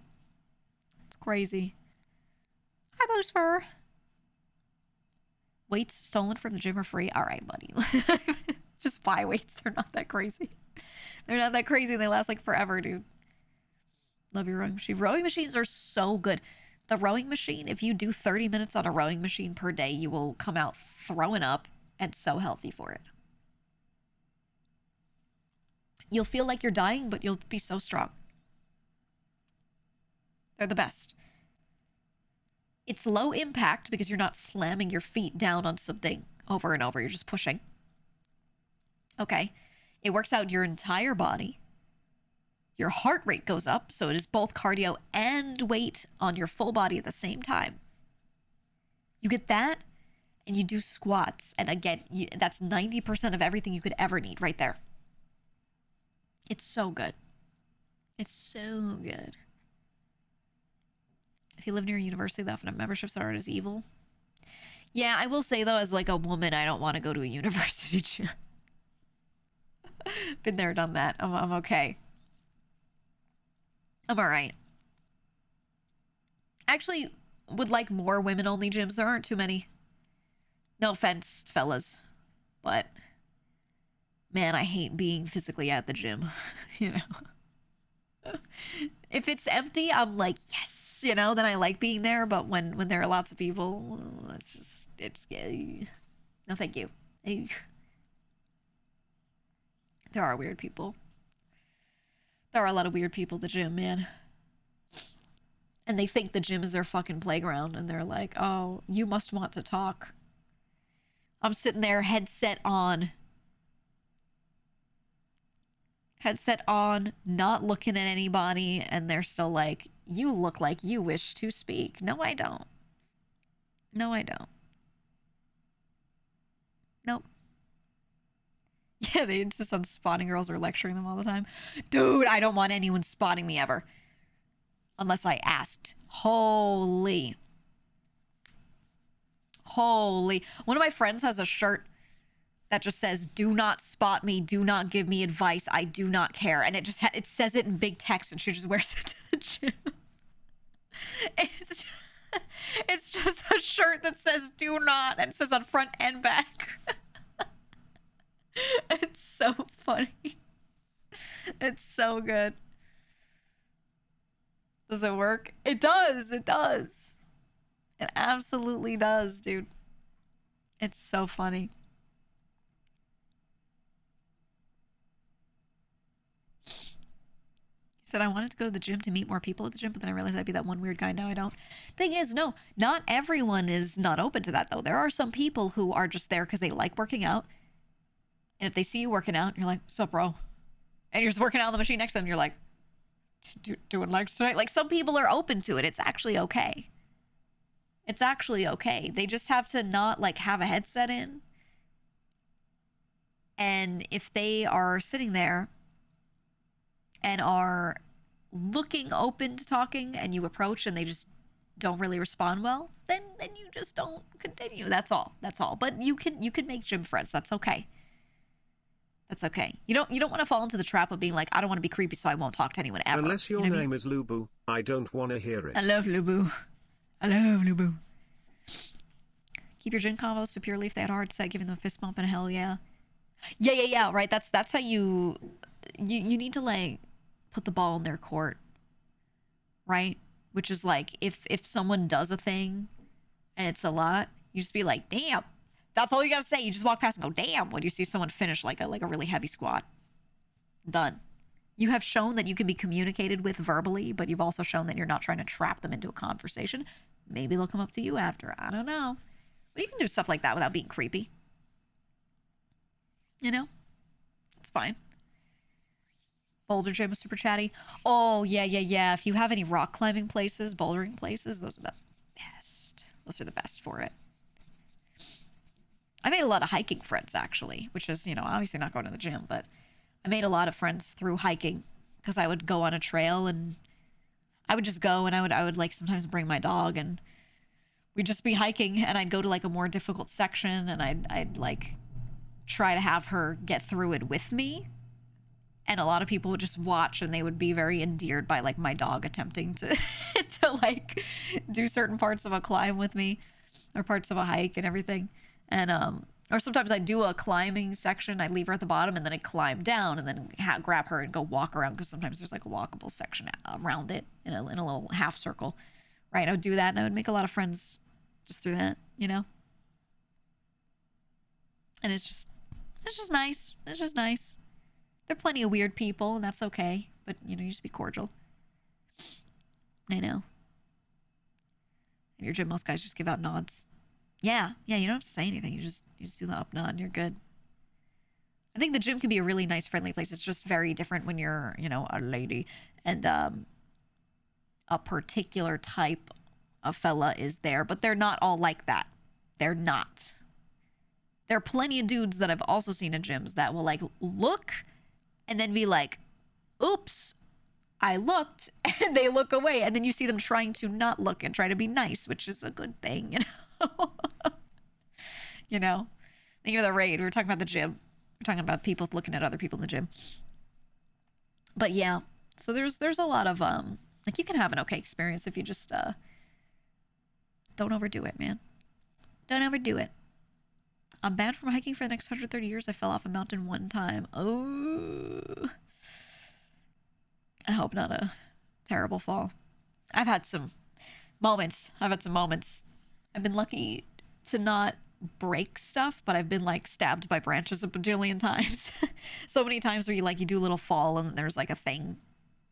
You ever fall into a bush and then there's like a branch just feels like someone like whittled it into a point just for you, and left it there as a trap. I've experienced that kind of stuff, but I've been really, really good at like not breaking anything on hikes, thankfully. So that's been good. I will take getting stabbed by a branch over breaking a bone any day. I will. Ooh, you once got advice that when you started dating seriously that you should look for a partner at the gym. You're a dude and you felt really weird about that.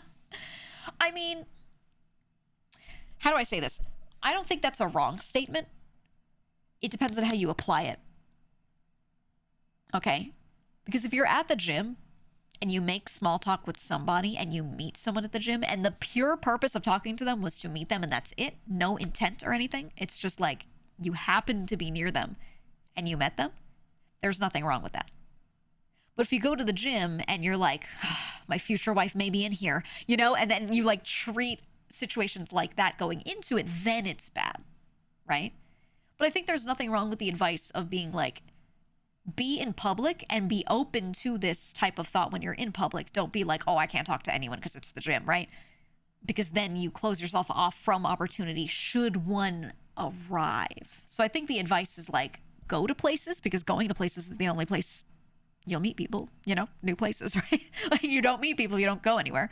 But leave yourself open to the opportunity. Don't close yourself off so that you don't even consider it, but don't actively seek it and pursue it too heavily.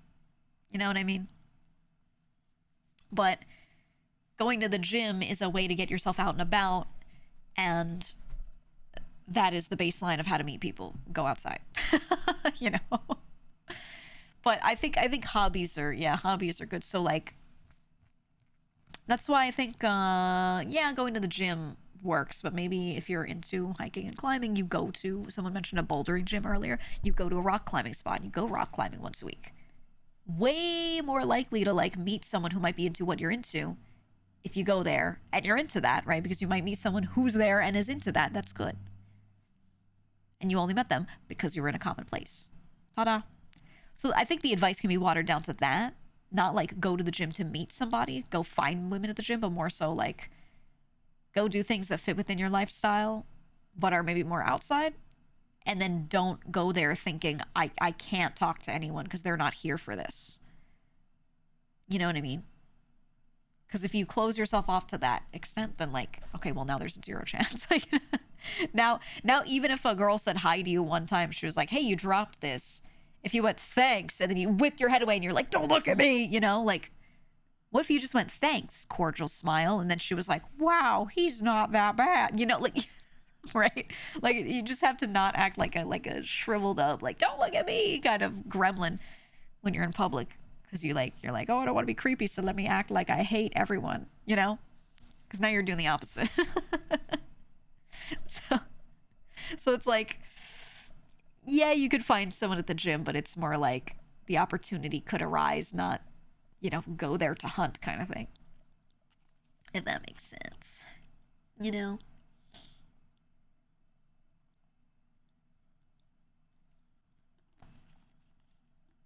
Being briefly bubbly is something your gym instructor said. I mean, yes and no. Yes and no.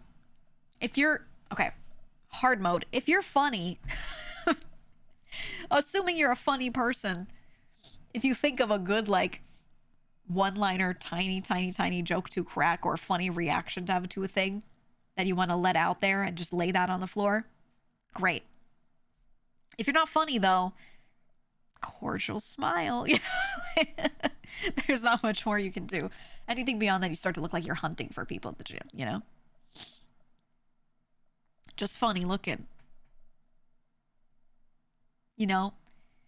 The thing is, the age-old joke if someone's like, are you funny? You go, funny looking. That works. You know what I mean? What if I think I'm funny? Someone will probably find you funny. And you don't know until you try it on that person. Maybe they don't. Oops. I don't know. But you gotta hope, man. Being funny is a cheat code that lets you punch at least 3 tiers above your weight class. This is very true. I know a lot of women in my life that will comment that they are really into like a specific actor or something, and it's because the actor is funny. And I look at them and I'm like, them? Because you look at them and you're like, no way. But then you watch the stuff that they've watched with that person in it and you're like, oh, they're a funny person. You know what I mean? They're a little quirky, they're a little funny. And then yeah, like it just kind of throws that all away. Because if people like your personality, they legitimately, their brain twists and morphs and it's like, I find them attractive now. It's not even like you're like, oh, I can look past it. It's more like you actually just find them more attractive because you see them as a whole package, not just look separately from personality. You know what I mean? So it actually is like a true and real thing. It's interesting how that happens. So I'm not normally considered funny, but I've met women that find me unbelievably funny. The other thing is, too, if someone likes the way you look, for some reason, they'll just find you way funnier. You ever look at two people and you know, like, one is into the other? And, like, let's say it's, like, a guy and a girl, and the guy's, like, not funny, but the girl's laughing at everything he says because she, like, is into him. It just happens like that. So, like, as long as you can have one good trait that they like, everything else usually just kind of falls into line a little bit. You know, as long as everything else is at least neutral. I've watched people straight up laugh at everything someone says, and I'm like, bro is not funny. What are you laughing at? But they just like the person, you know? So it's like, it's cute, you know? It's cute. But you do feel a little crazy watching it from afar because you're like, I don't see it. Especially if it's not your sense of humor. It's like, it's a little funny to watch. Personalities have made some really attractive people really unattractive to you. Oh, me too. I don't know. I'm really particular. Someone could be great in every way, and then they have like one thing that's like really bothering me, and I'm like, now I just find this person wholly unattractive. You know. Sometimes there's some stuff where I'm like, I don't get it. I do not get it. But yeah, it is like psychotic laughter when you watch someone who's into someone find everything they say funny, even when it's not, they look like a crazy person. And even though they're not faking their laughter, in that moment, they feel like that person's funny and they're enjoying their time. It looks absurd. So it's like, I don't know how to describe it, but they just look insane. It's really funny, though. If the only people that flirt with you are not people you're interested in romantically, though, well, then you're fucked. I mean, at least you have options. At least you have options, dude. But I get you. I get it. I get it. We should be gesture maxing. You don't have to be funny necessarily, no. But I think if you think of something that you find funny, but you're like, I don't know if everyone else will find it funny, don't hold it back because there is probably someone who will find it funny, even if it's not everyone, you know? Like, if it's ultra cringe and you want to hold it back, that's fine. But if it's like, you're not sure if that type of humor will land, whatever, as long as it's not offending anyone or whatever, whatever. Speak your thoughts, you know?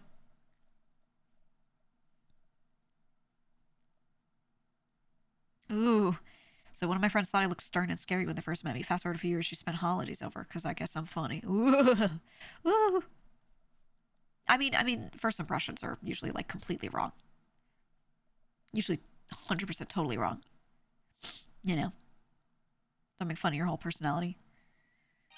Yeah, I always feel bad. I do have some friends that like that's their thing where they're like the funny guy, and it's to the point where they cover every insecurity of theirs with funny. And a lot of the time it's like self-deprecating humor. Like I have one friend who's one of the funniest people ever. An IRL friend. He's one of the funniest people you will ever meet, genuinely. He's like, I'm surprised he's not a content creator. He's really good at this sort of stuff. But he's a little overweight.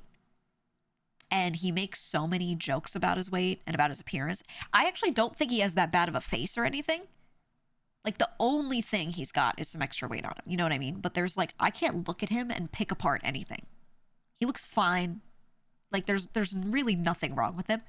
But because of that little bit of weight that he really hates on himself, he picks apart everything about his appearance. Everything. And he just doesn't see himself, like, in a realistic way, and he like finds too many opportunities to like shit on himself with jokes. And it's always like genuinely really funny jokes, good setups and everything. But as he does it, I'm like, can you just say like one nice thing about yourself? It pisses me off because I'm like, they're actually like, he thinks like no woman would like him. And I'm like, actually they would, because you have the funny buff. But when you have the funny buff and then you keep joking about your own weight, and he especially does it in front of prospective partners more than anyone else. Sounds like he actually believes it. He does. That's the problem. He does actually believe it. But I'm like, dude, you have the funny buff. And the only thing I can agree with you on is that, like, yes, you have more weight. That is an objective observation. But even then, that's subjective. Not everyone hates that, right? Like, that's not, you can't even judge that in other people. That's number one. Number two, there's nothing else I can pick apart. I was like, there's nothing wrong with your face. There's nothing wrong with your hair. There's nothing even wrong with the way you dress. You know, like it's, there's nothing wrong here, but he acts like there's so much wrong. He thinks he's like Quasimodo, you know? And I'm like, dude, come on. But he uses the humor to like cover it, and it's become like his whole brand, his whole thing. So I keep hoping he's gotten better over time, but we've had to put in overtime on this dude to really get him like not shitting on himself, you know? And sometimes, yeah, I was gonna say that, Andrew. Sometimes like no one would be making fun of anything about him, or even bringing up something about how he looks negatively, and he'd like make the joke first because he saw an opportunity and thought others would take it, so he had to take it with the joke first to make it so that no one else would like come in and say it in a serious way. But no one was going to, you know what I mean? So I was like, man, the way you see the world is like off. You know, like you think people are like gearing up to say these things about you, and they're really not. And he's slowly gotten over that part. He still makes those jokes about himself, but he's gotten over like the trying to get the joke in first before the real comment comes in first kind of thing. But that took so much to undo in this dude. It took so much to undo. My God, I can't even begin to like tell you. But you know, we have a solid friend group, and I talk to everyone. Like we all talked together, and I was like, here's this fucking problem, and we need to beat it out of him. You know, like we need to all be on this shit. If we hear him say that, don't laugh at his joke, put on a serious face and be like, no one thought that about you, dude. No one was going to say that, dude. Right? Like correct him in the moment.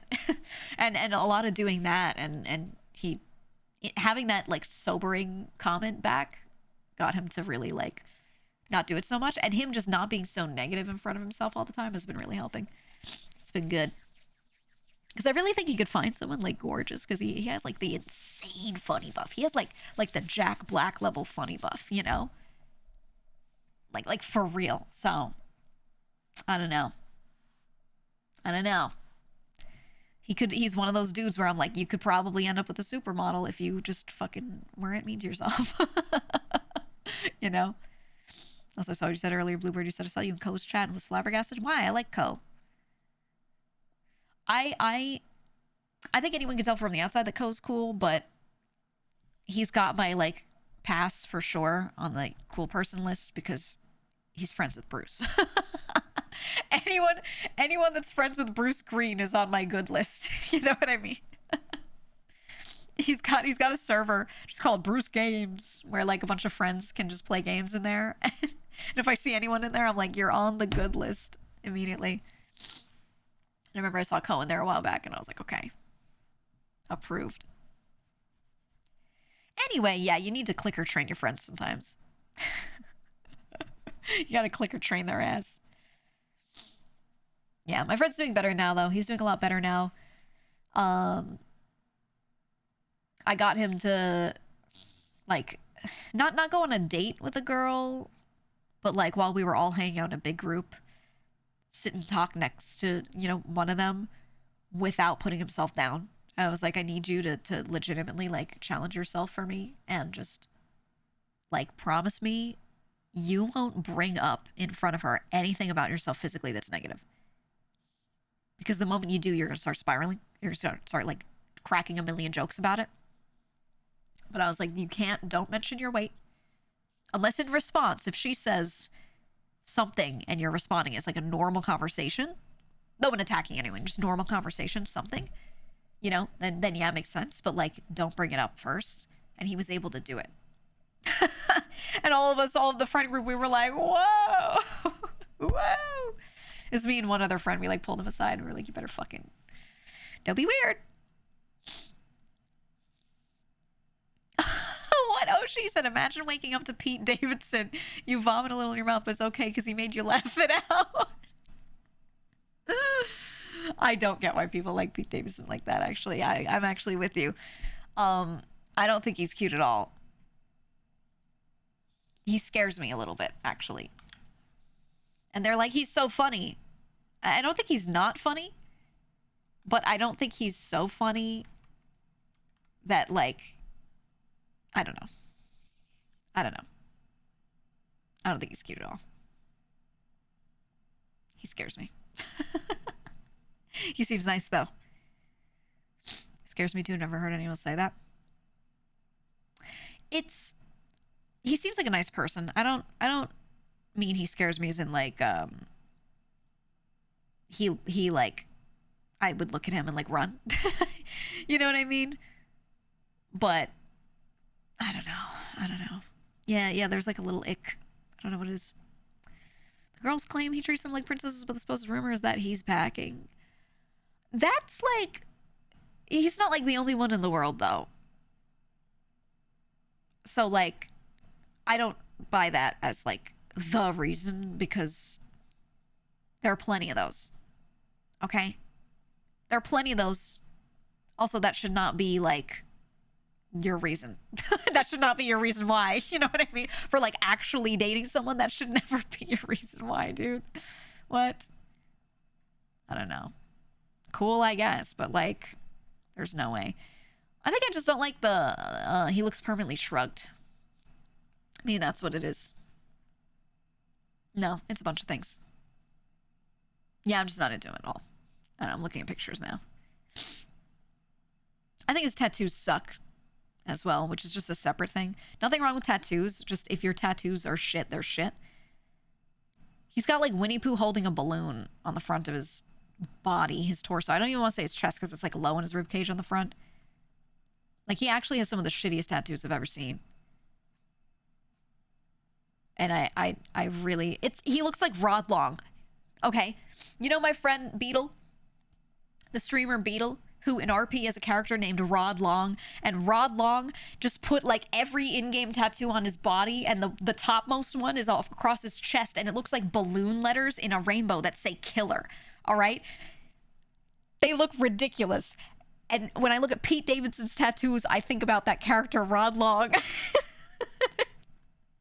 And I think about him.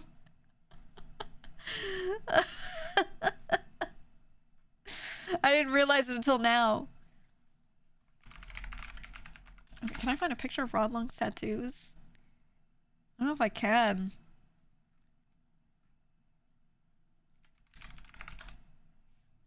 I don't know.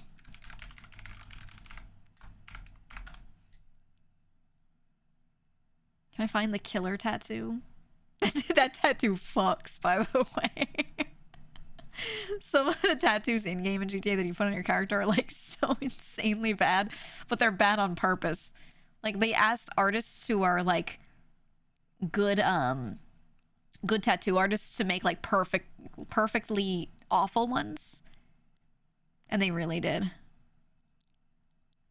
Ooh, or the ones where it's like a dotted line around the neck and it says cut here and it's like a tattoo you can put on. It's just so, like, corny. It's just corny as hell, but it's also, like, corny thinking it's gangsta shit. You know what I mean? Like, they make so many, like, really bad tattoos. I kind of love them. I kind of love them. I feel like that's got to be a fun job if you're an artist, being asked by a video game to make, like, really bad cringe tattoos. Trevor has that one. Yeah.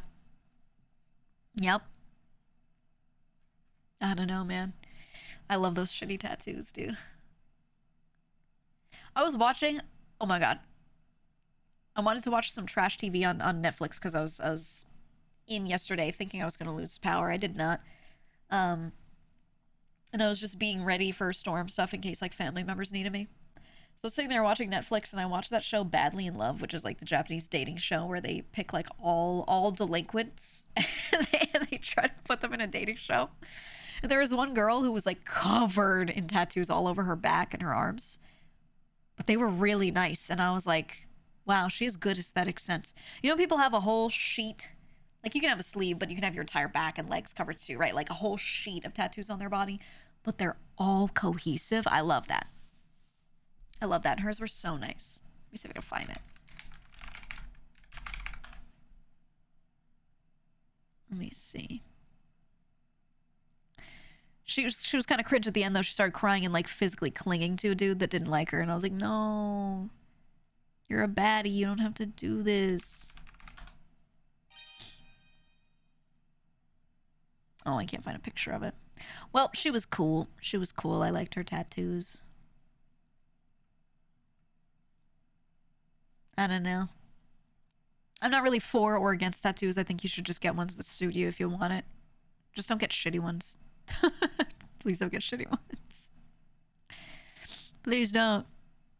You want to see a really shitty one?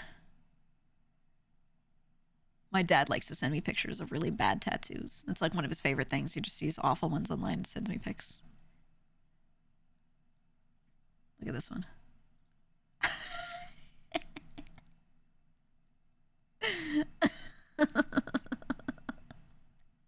Look at that.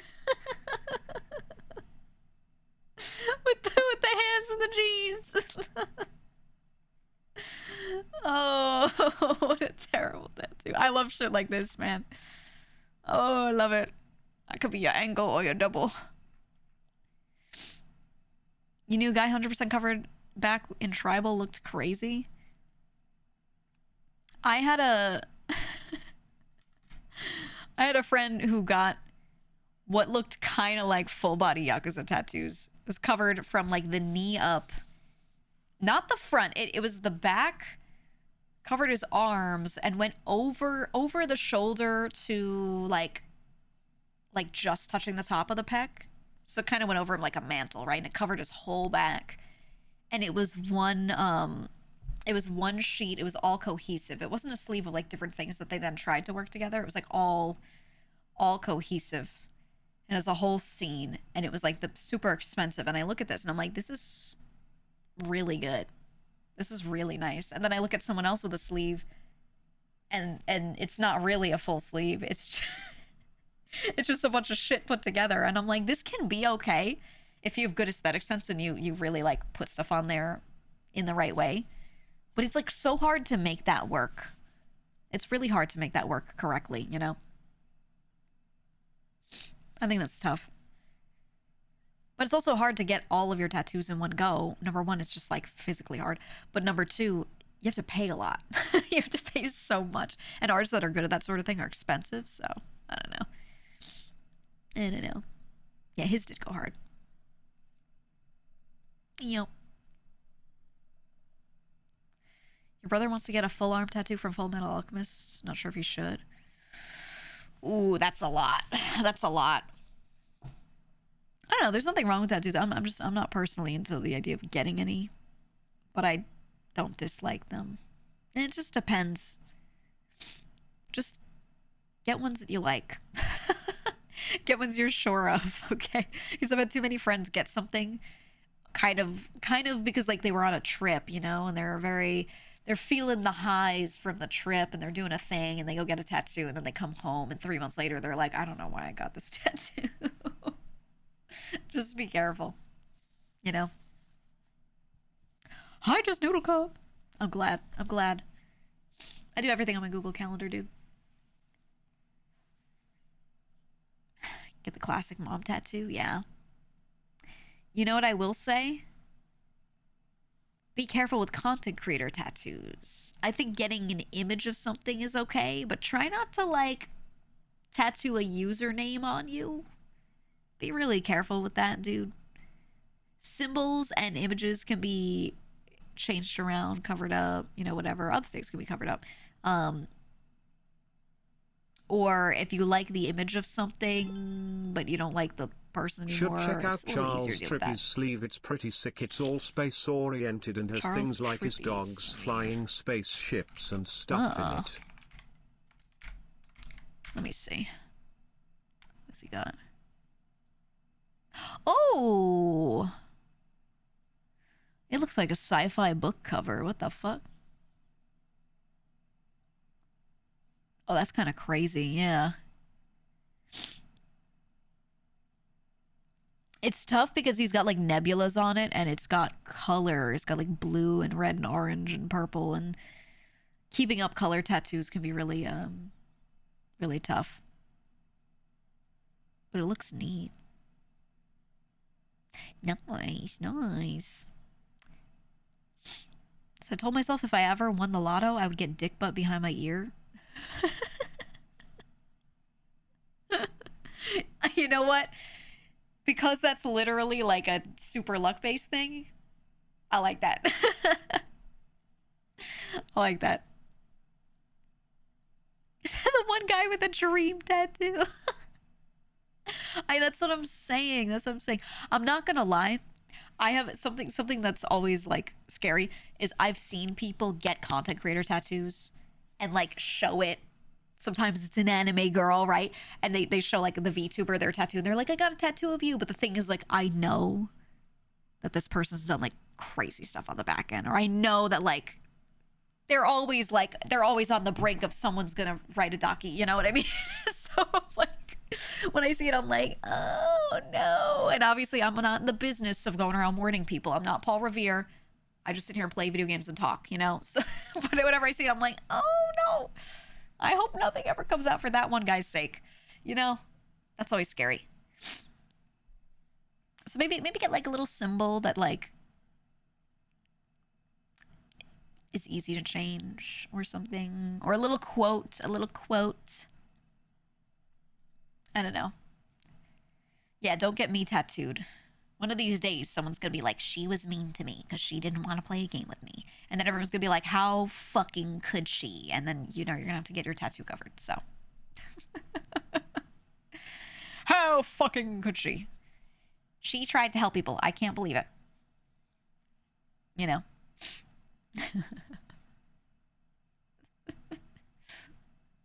Oh, man. Ooh, rat coffee. That was good. That was good. Canceled for shit mites. You never know. You never know. I don't know. She didn't like the same food I did. She's canceled. I would think, you know, hopefully if you guys see that it's a green flag. Being willing to express opinions, even if they're not, you know, the same as everyone else's. Just being willing to have open conversations about everything and not caring if other people agree or not, because we don't care, because we can all agree to disagree, because we're normal here. Hopefully you see the value in that. I don't know. I don't know. I always think about that. I'm always like, oh, if someone wrote a doc about me, what would they even put in there? I think the worst I've done is ghost people. I've ghosted people. Because I didn't really want to do much with them. So I just ghosted them. I've definitely done that. That's about it. That's about it. You know? That's all I got, man.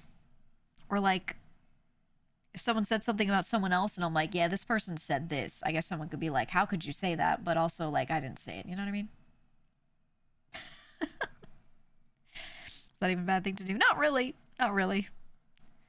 I think ghosting sucks, but it's sometimes the only thing you can do, because usually I've tried to turn people down politely or been like, you know, I am busy. If I want to do something with you, I'll reach out, and then I don't reach out, you know?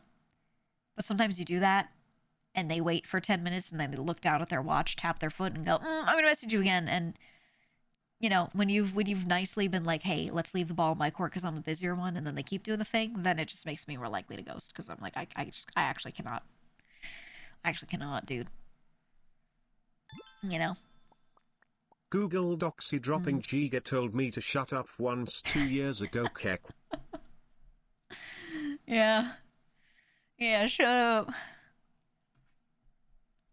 Exactly. Ghosting's easier than saying you don't really vibe.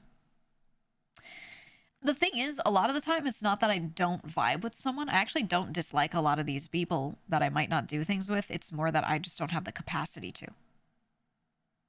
But a lot of people are very, very, very, very sensitive, and they take everything personally.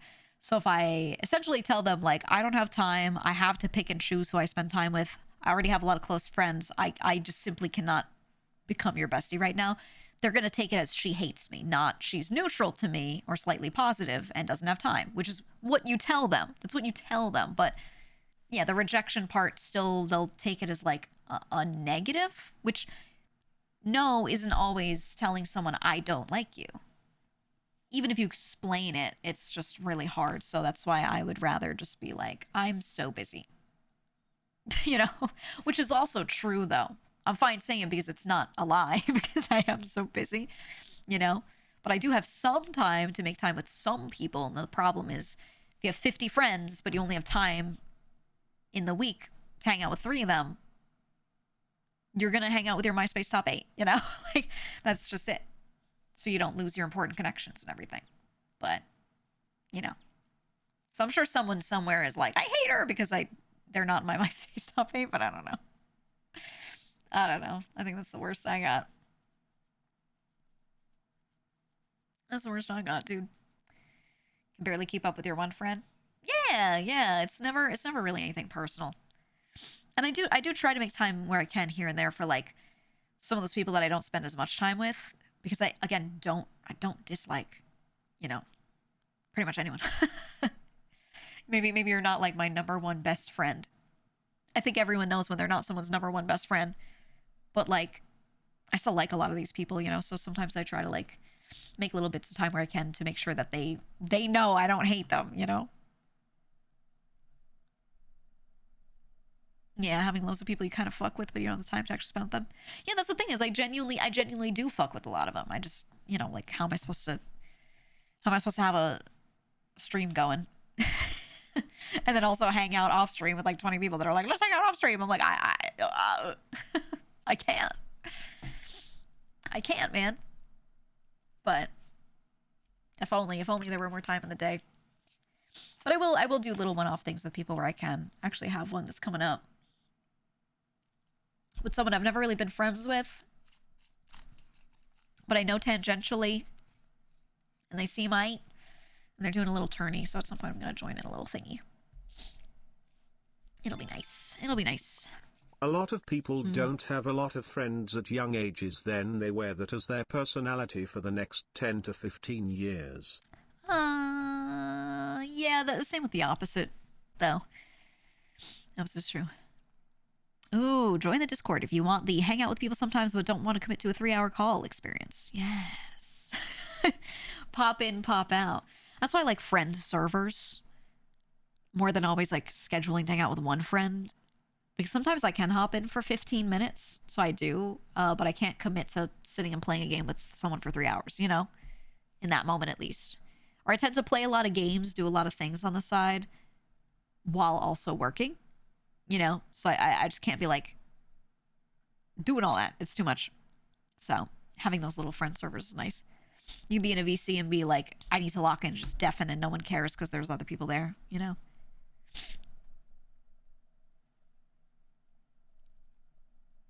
Like Cobblemon, yeah. Yeah. Yeah, like server-based stuff is nice because you can run into people and you can have like those nice neighborly interactions without having to set down like, you know, too much time to hang out with them. It's nice.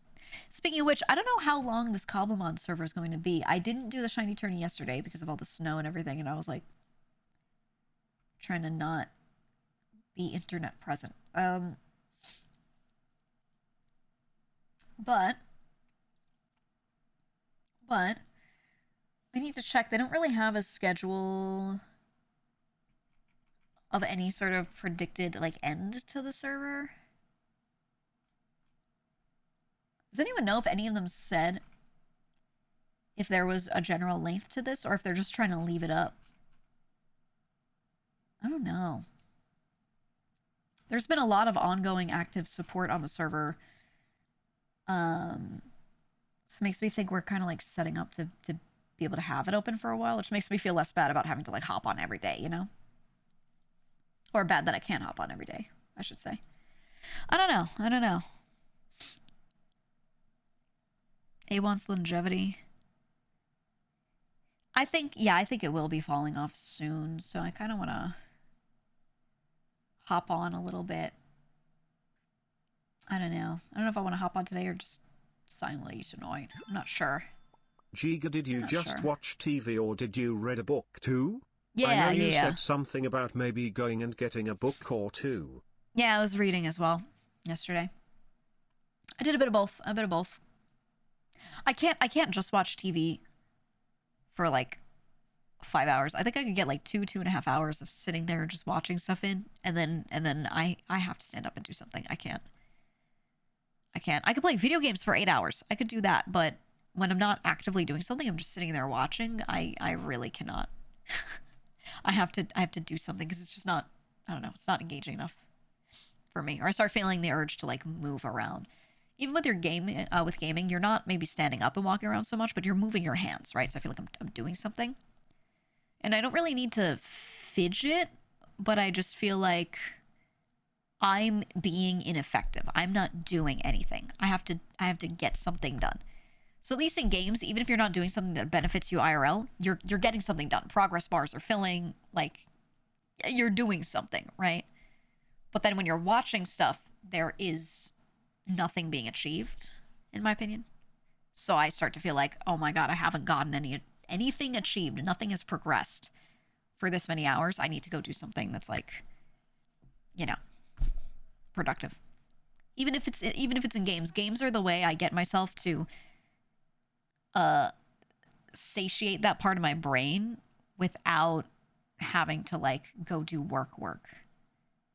Because if I didn't have video games, I'd be like gardening constantly or like, you know what I mean? I'd have like all these projects and I'd have to do stuff because I could not just sit there and do nothing. I'd have to feel like I'm achieving anything.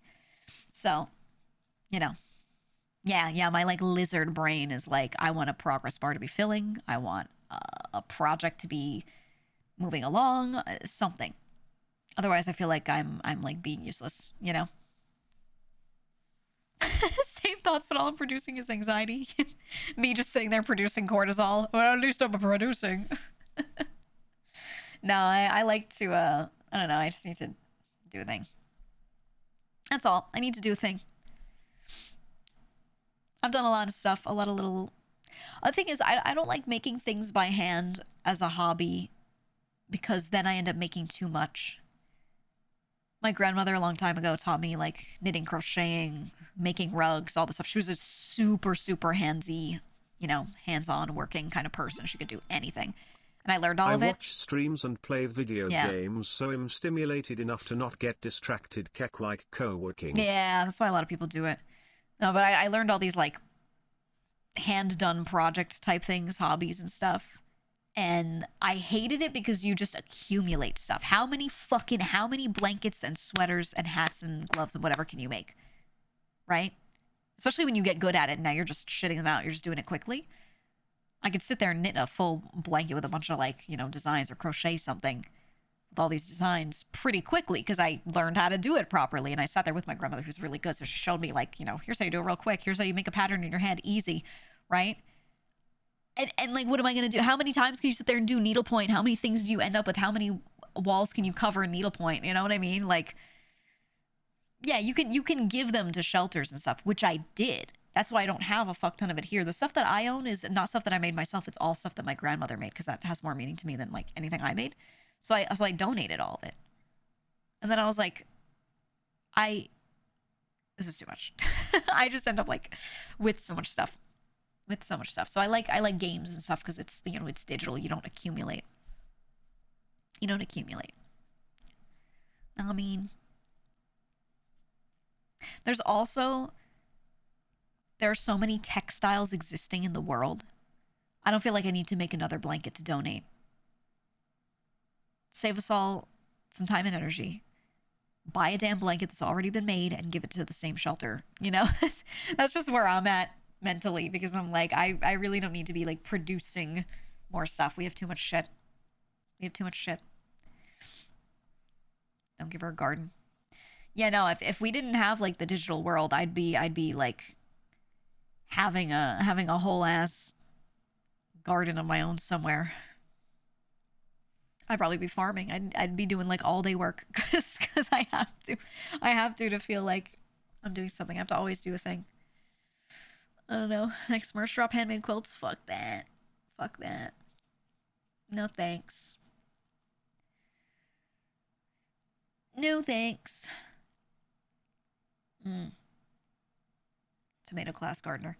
Well, I've learned a lot about a lot of that stuff from family members that are really into it. So I've gotten like really good hands-on experience with all that, so I'm confident I can do it. I don't have space to do that. I'd have to go to like a community, like garden in a park or something. And I don't trust those. They're kept really well. I have here and there with like friends, but I don't know. Trusting other people with my crops is scary. How do you get that feeling to get going? What, to do stuff? If I just sit there and laze around for too long and I don't get anything done, I feel bad. That makes me anxious. So then I just get up and do stuff. That's all. Or cleaning. Oh my God. If I'm sitting around and I'm like, fuck, I haven't done anything a little bit and I don't know what to do with myself, I just go clean something every time.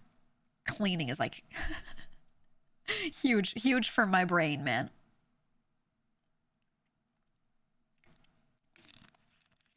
Just removing dust, you know? I don't really care if a space is perfectly clean or not, but like, I feel like I'm doing a lot of good. So if I have nothing to do, I'll just do it because I'm like, well, hey, at least I'm moving my body around, you know? Big dog, how do you solve depression? Genuinely get into cleaning. And I don't mean get into cleaning like start cleaning only. I mean get into cleaning. Go look up videos of other people cleaning. There are a lot of people that make shorts and they'll be like, hey, I'm a professional cleaner. Here's how I get a sink really clean. And they'll be like, I make a solution of this and that, and then I scrub.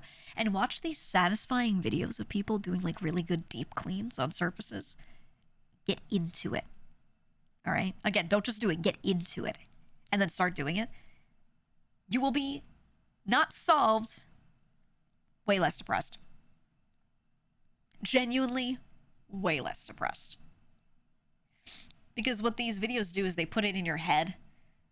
Like, you know, all the good ways of doing it. It takes the anxiety out of it if you're like, I don't know if I'm doing a good job, whatever. Especially if you're not used to cleaning. So people just straight up are like, well, what do I use on this surface? What do you use on that surface? Whatever, right? You get all the base knowledge of what you need to be sure you're like doing this shit right from them. So it takes the anxiety out of the equation if that's a problem for you. And then from there, you just feel like you're doing good. And then when you look around at a clean area, you will be a lot happier than if you look around and there's crap everywhere. It just stresses you out, you know? And it will do a lot. It will do a lot. Because I think the worst thing is like the depression nest. It's, if you're like depressed, the worst thing you can do is let your depression nest live because it just keeps you in that environment, right?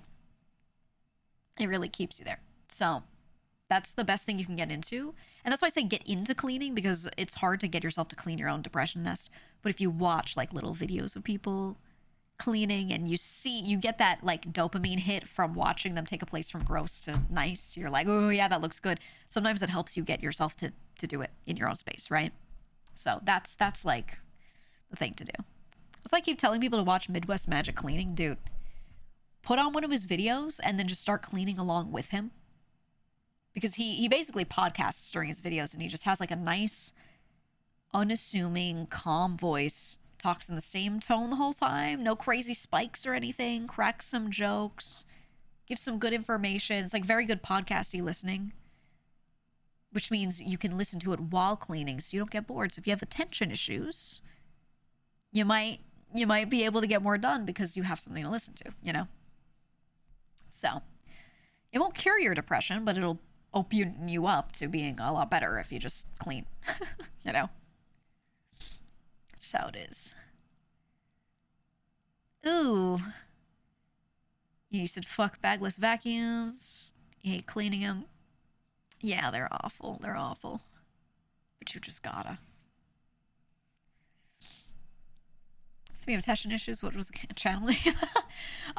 Midwest Magic Cleaning. Hold on. I put on his videos before when I've eaten or when I've been sick and I couldn't talk as much.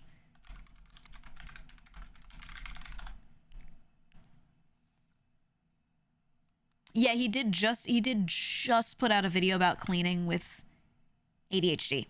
It's ADHD and cleaning, the fluid method.